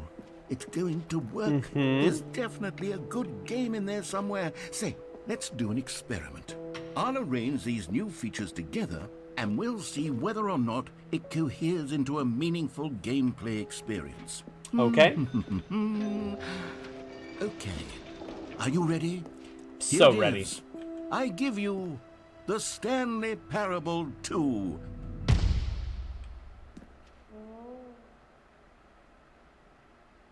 I mean, there's potential here, right? It's sort of... Okay, never mind. Hold on. Let me do a different arrangement. Well, there's the other collectibles. Yes, this is much better. I feel good about this. Here we go. Version 2. Who am I kidding, Stanley? This isn't a coherent video game at all. It's a lot of gags. And I do very much enjoy creating gags, but they don't add up to anything. I wanted more than anything to create a sequel that would capture all the magic of the Dude, it's first never gonna game. happen, man. I wanted fans to love it. Yeah, no never matter gonna how happen. good these gags are, they won't stand on their own. They would need the structure and the gameplay of the original. Wait, maybe that's it. I can take the original Stanley Parable and simply, well, insert a few of my new features into it. Tastefully, of course. With respect. With care for the vision and integrity of the original game. Is this him Possibly will. I suppose it could. rediscovering but it would need a really, really tremendous title the Ultra screen. Deluxe? A title screen that says with bold and uncompromising conviction, this is the Stanley Parable 2. Let me see if I can whip something up. All right, perfect. Go ahead. Take a look.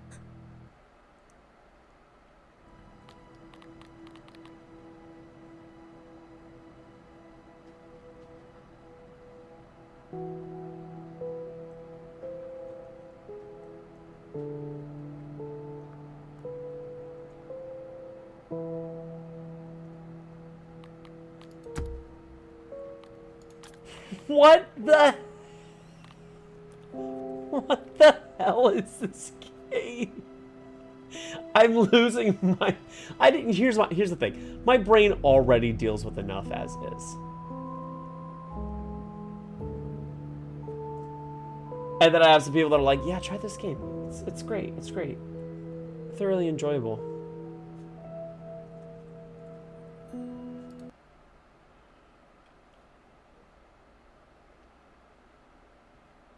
This is the story of a man named Stanley. Stanley worked for a company in a big building where he was employee number 427. Employee number 427.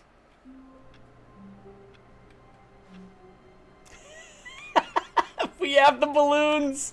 No! We have the balloons! All of his co-workers were gone. What could it mean?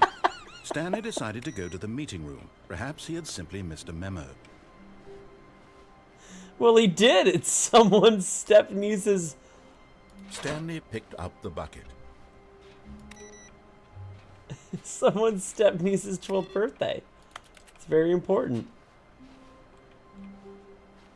We have the bucket. No longer new content, because this is the content.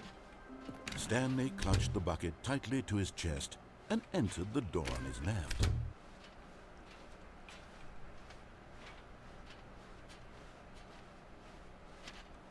Still no one was here. Stanley needed the bucket's warmth and comfort now more than ever. Oh. Perhaps his boss's office was where he'd find answers. Oh, Stanley, can you feel it? The broom closet. It wants the bucket. You can feel that, can't you? The aura of jealousy? It's as clear as day. This broom closet believes it deserves the bucket. No way. I can really feel it now. It's No a bucket. way. It belongs in a broom closet. That's what the broom The closet broom is trying to closet say here. ending. It's supposed to go with the other cleaning supplies. Good for you, Stanley. Don't give in. Don't hand over the bucket.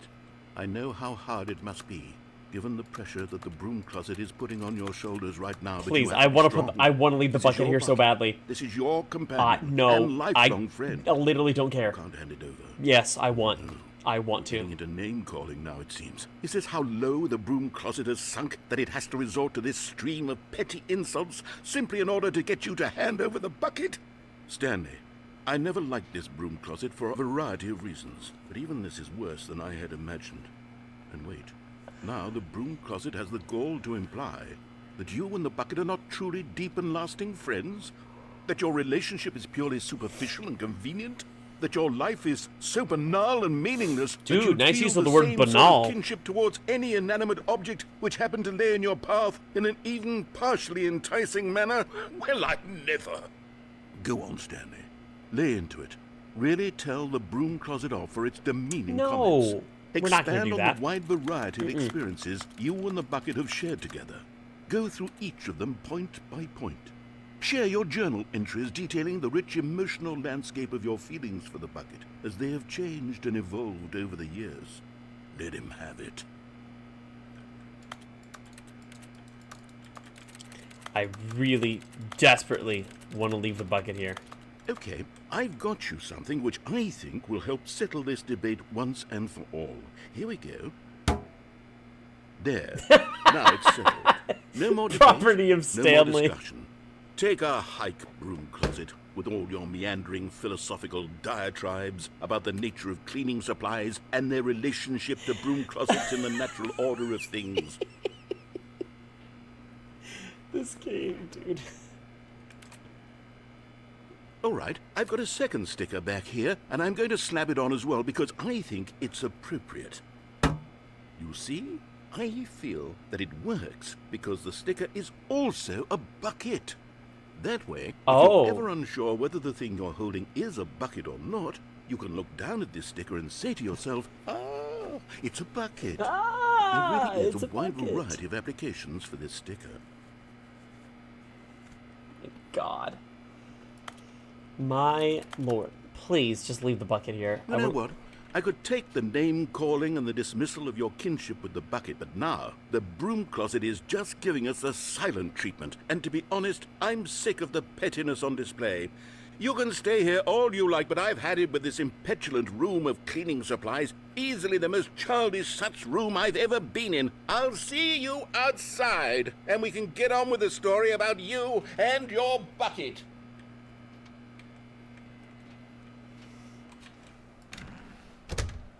Okay.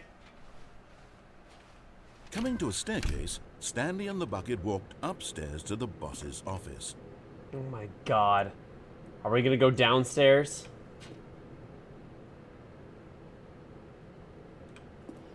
I guess let's just keep going forward with the bucket. Oh my god.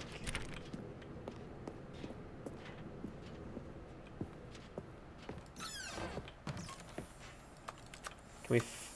Oh my... Found one of them. One of the miniature Stanley figurines. Remember, No way! reward for collecting all of these, only the intrinsic pleasure of a job well done. You can't buy that sort of happiness, Stanley. God knows I've tried. So, I implore you to savor each and every moment you come across one of these beautiful figurines. I just... It's so perfect. It's so beautiful.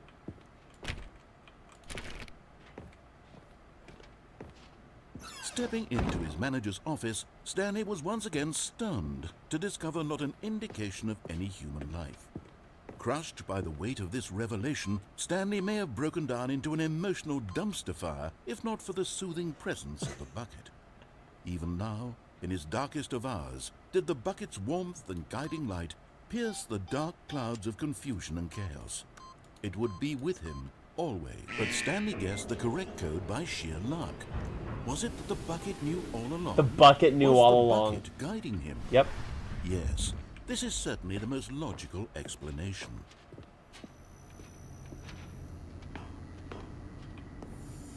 Another miniature Stanley figurine. This, you know, there really must be a snappier name for these things. What about mini-stands? Stanley figs? What about Stanlerines? Yes, I think I like that. Another Stanlerine under your belt. This game is unbelievably silly. By the way, I'm sure I already missed a Stanlerine, so... The elevator raced downward, plummeting towards an unknown fate. It would be all Stanley could do to keep himself together, if not for the bucket. Soothing him, comforting him, reassuring that in this darkest moment of uncertainty, he would be all right. The bucket is here for you, Stanley. Everything will be fine. I didn't realize that the bucket was going to be just so highly used. Stanley and the bucket walked straight ahead through the large Stanley and the hallway. bucket. Mind control facility. Although this passageway had the word escape written on it, the truth was that at the end of this hall, Stanley and the bucket would both meet a violent death. The door behind them was not shut. Stanley and the bucket still had every opportunity to turn around and get back on track. At this point, Stanley and the bucket were knowingly walking Stanley and the forward bucket. into a very painful death for each of them.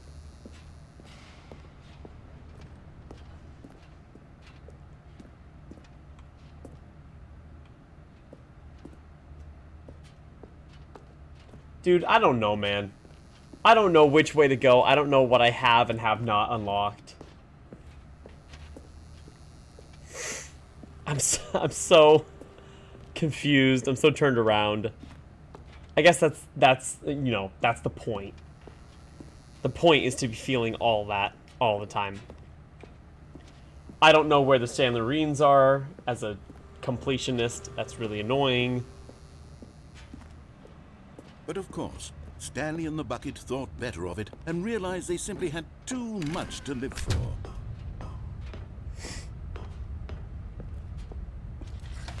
The lights rose on an enormous room packed with television screens. What horrible secret did this place hold? Stanley and the bucket both wondered to themselves. The bucket.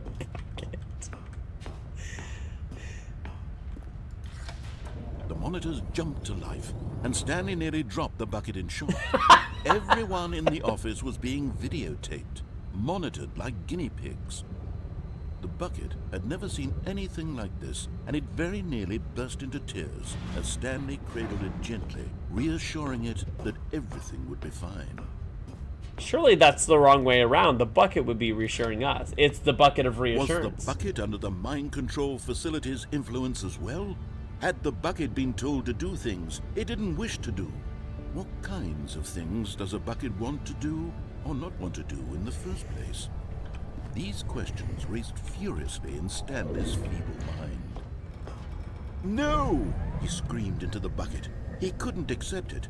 His own life in someone else's control? Never! He squeezed the bucket tighter. His one friend in the entire world. At this point, he could trust no one except for the bucket. I trust the bucket with my life. Exclusively. So which ending do we go for? But here was the proof. The heart of the operation. Controls labeled with emotions, happy or sad or content. Walking, eating, working, all of it monitored and commanded from this very place. And as the cold reality of his past began to sink in, Stanley decided that this machinery would never again exert its terrible power over another human life. For he and the bucket would dismantle the controls for good. Two best friends, Stanley and the bucket, up against the world. Do we shut it off? They high-fived in a really cool way, and the bucket made a sassy comment. Or do we leave about it, or we taking turn it down on? the system. I'm assuming both of them are game overs. In the same way they've always been. So off or on. It's up to you, Hunza. No pressure whatsoever.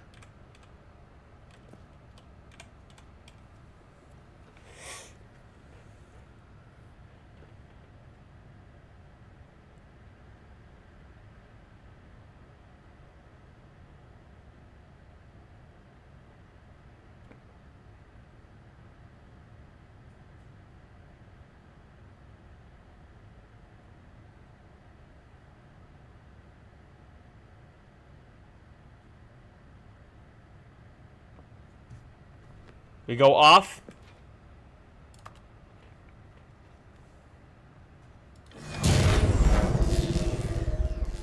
We did it. We saved the bucket. Stanley and the bucket waited in blackness. Stanley and the bucket. Was it over? Yes, they had done it. Stanley and the bucket had defeated their greatest and darkest enemy, freed themselves from the tyrannical grip of the evil mind control machine. Freedom was now mere moments away. Excitedly, the two of them began to discuss the kind of life they wanted to live once they stepped through this massive door. The bucket wanted to learn to roller skate. Oh, good for the Stanley bucket. wanted to sneeze in every country on Earth. That's Both oddly of them wanted specific. to begin watching a movie, any movie, but then stop it halfway through and begin watching it in reverse from the end. True, it was a simple life they envisioned, but it was one they'd lived together, with one another to lean on, to trust, to support. What? Wait. What was happening? Why had the door stopped? Was Stanley and the bucket not about to be freed? An unbearable silence filled the room. Oh, lingering God. in uncertainty. Until finally the truth hit Stanley square in the face. This building did not want the bucket to leave. Even the facility itself recognized the incredible calming presence of the bucket, needed the soothing warmth of the bucket, would go to any lengths not to part with the bucket. No, no, no.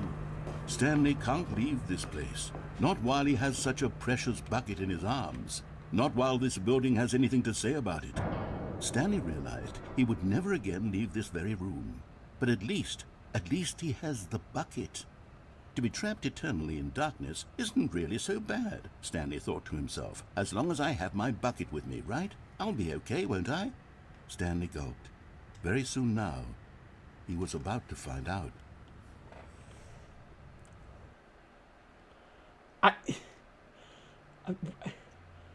But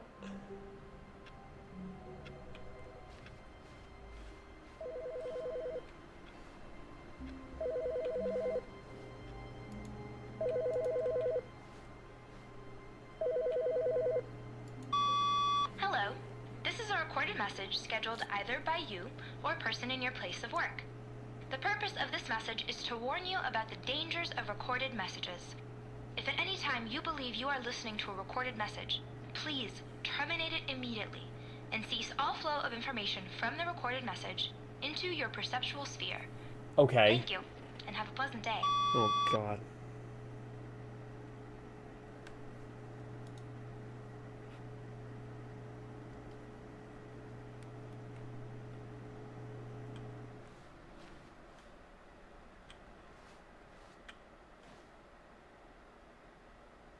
The Figurine Finders Committee?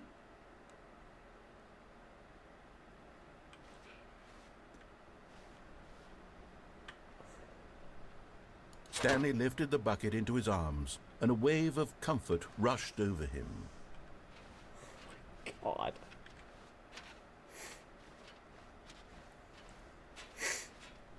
Stanley clutched the bucket tightly to his chest and entered the door on his left.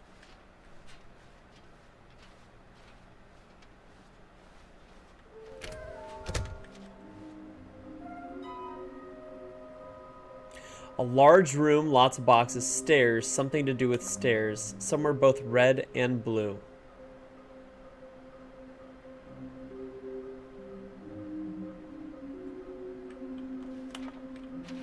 Oh my god.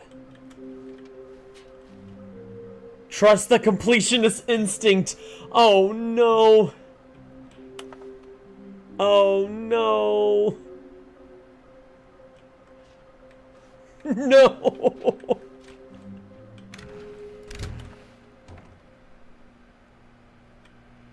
Stanley, we must move on from this broom closet, simply because I have no remaining stickers. If I did, you can guarantee we'd be in here for hours. But alas, no stickers.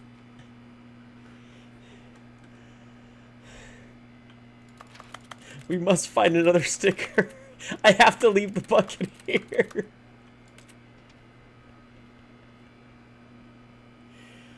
Oh my god, this game is ridiculous. Something about Coming to a stairs. staircase, It's got to be Stanley this, and right? the bucket walked upstairs to the boss's office.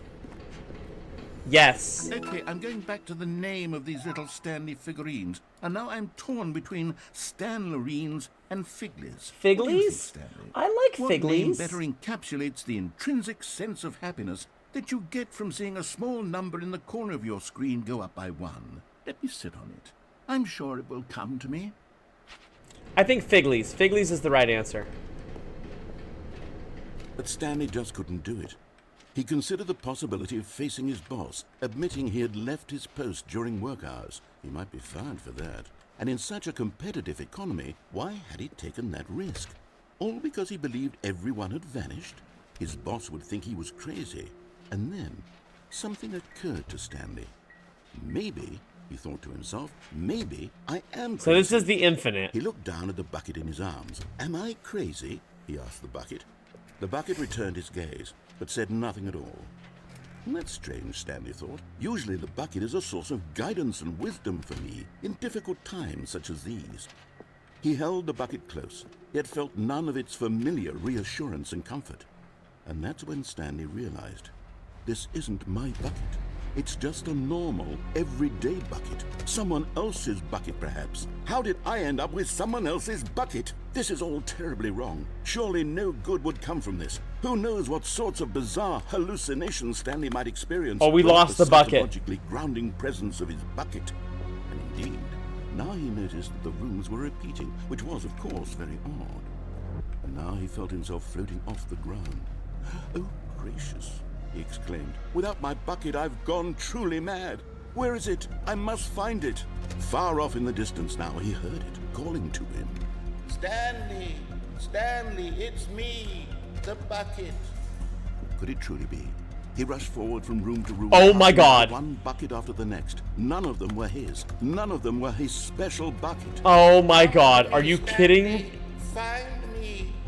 He had to find the bucket. He had to return to his old friend. It was the only way to truly restore his sanity. And then suddenly, he froze dead in his tracks. He knew where the voice of the bucket had been coming from. The real bucket was inside of him all along. It was incredibly painful. Stanley doubled over in agony and blacked out.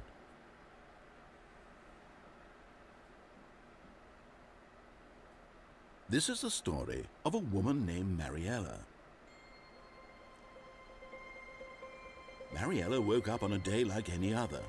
She arose, got dressed, picked up her bucket of comfort and security. The bucket's still everywhere, dude. But on this particular day, her walk was interrupted by the Just body of a cradling man it. who had stumbled through town, talking and screaming to himself, and then collapsed dead on the sidewalk. Right away, she knew what the problem was. This man had no bucket. That's Of absolutely course it. He'd gone mad, ranting and raving about a narrator describing all of his actions and how everything is predetermined and free will is an illusion and it's all just a video game. It could all have been prevented if only he'd taken his bucket Dude, with him. you gotta take the Perhaps bucket. He didn't even realize he'd forgotten his bucket at home in the first place. How cruel the world can be, Mariella thought, and she hugged her own bucket even tighter. But of course, she had no time for this. There were a myriad of confusing problems she would soon have to confront at work. for which her bucket would provide absolute guidance and total clarity on everything. Heck yes, So- she thought to herself, my life kicks ass. And she backflipped all the way to work. So was the bucket not in the original then? It's only in the Ultra Deluxe version? Because we only found it in the Ultra Deluxe.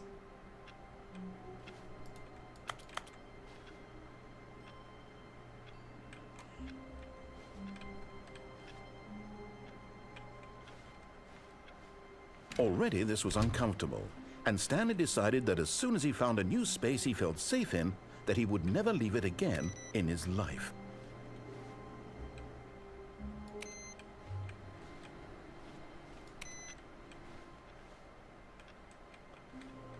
Oh my god.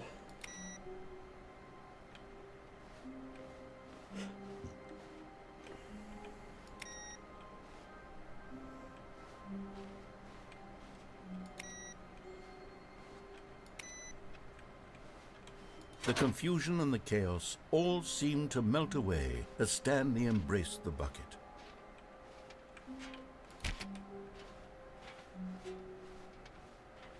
Stanley clutched the bucket tightly to his chest and entered the door on his left. This was not the correct way to the meeting room, but Stanley had felt the bucket calling to him, telling him that the employee lounge was simply the place to It be. is simply the place to be. And here it was. Had the bucket turned out to be correct? Was this better than the meeting room? Yes, Stanley thought to himself. Yes, perhaps it truly was. Do we have a How Figley in here? insightful the bucket turned out to be. No, never mind. The bucket was wrong. Stanley took the door on his left to go back to the meeting room. No, Said the bucket. don't go to the meeting room. Go somewhere else. The cargo lift, yes. Go there. Go to the cargo lift.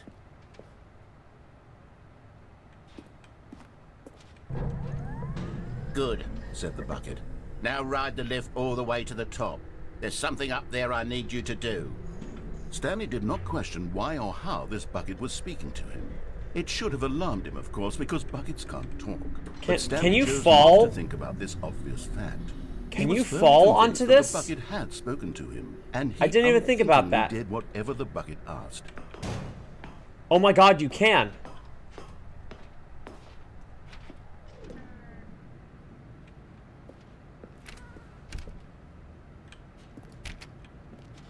I didn't even think about this. No, stop. Look there on the wall. You see, there's a sign right there. It says, "No buckets past this point." Stanley, how could you think it was okay to bring the bucket here? Unless, what if the problem is that you actually don't know what is a bucket and what isn't a bucket? I suppose that would explain a lot about your behavior up to this point. Which, if that's true, well, my goodness, I think we have to do something about it. This misunderstanding could have dire consequences on the entire rest of the game if not addressed quickly and properly. So much of the impact of the story is dependent on your understanding of what is and isn't a bucket. Please, step in here for a moment. Oh god. I hate to say this, I actually shouldn't have. I should just reset the day, and we probably have to go into it because I have to head to work, unfortunately. I have to head to work. So I'm assuming if I completely exit out of the game when we come back in, this is where we're going to leave off for tomorrow. But I do have to dip out, which is crappy because I know we're about to get into some super, just uber layered bullcrap, and I can't wait. But we're going to have to call this for now and come back tomorrow. So Hunson, thanks so much for hanging out. I'm really sorry. And to anyone else that's lurked, and Kate that popped by a little bit earlier, thank you so much for hanging. Tomorrow we'll probably do the same thing. We'll probably head by again. Monday I am off. Outside of a fitting I have at noon. So when I get back from that, we'll definitely play some more on Monday as well. So we've got definitely a few more chunk of days to play and come back and doing this. And clearly so much more to find in this game. So again, my apologies, I got to dip out, but definitely follow the stuff if you haven't already, and come back to us and check out the Discord that's also linked on my YouTube and my Twitch for announcements. So my name's Agent Talyn. As always, Don't be an asshole. Sorry to leave on such a crazy, ridiculous little cliffhanger. We started something and you don't need to figure out what it is. But we gotta let it go for now. So, okay. Take care, everyone, and we'll be back here tomorrow, probably around 2 or 3 o'clock again. So, bye for now.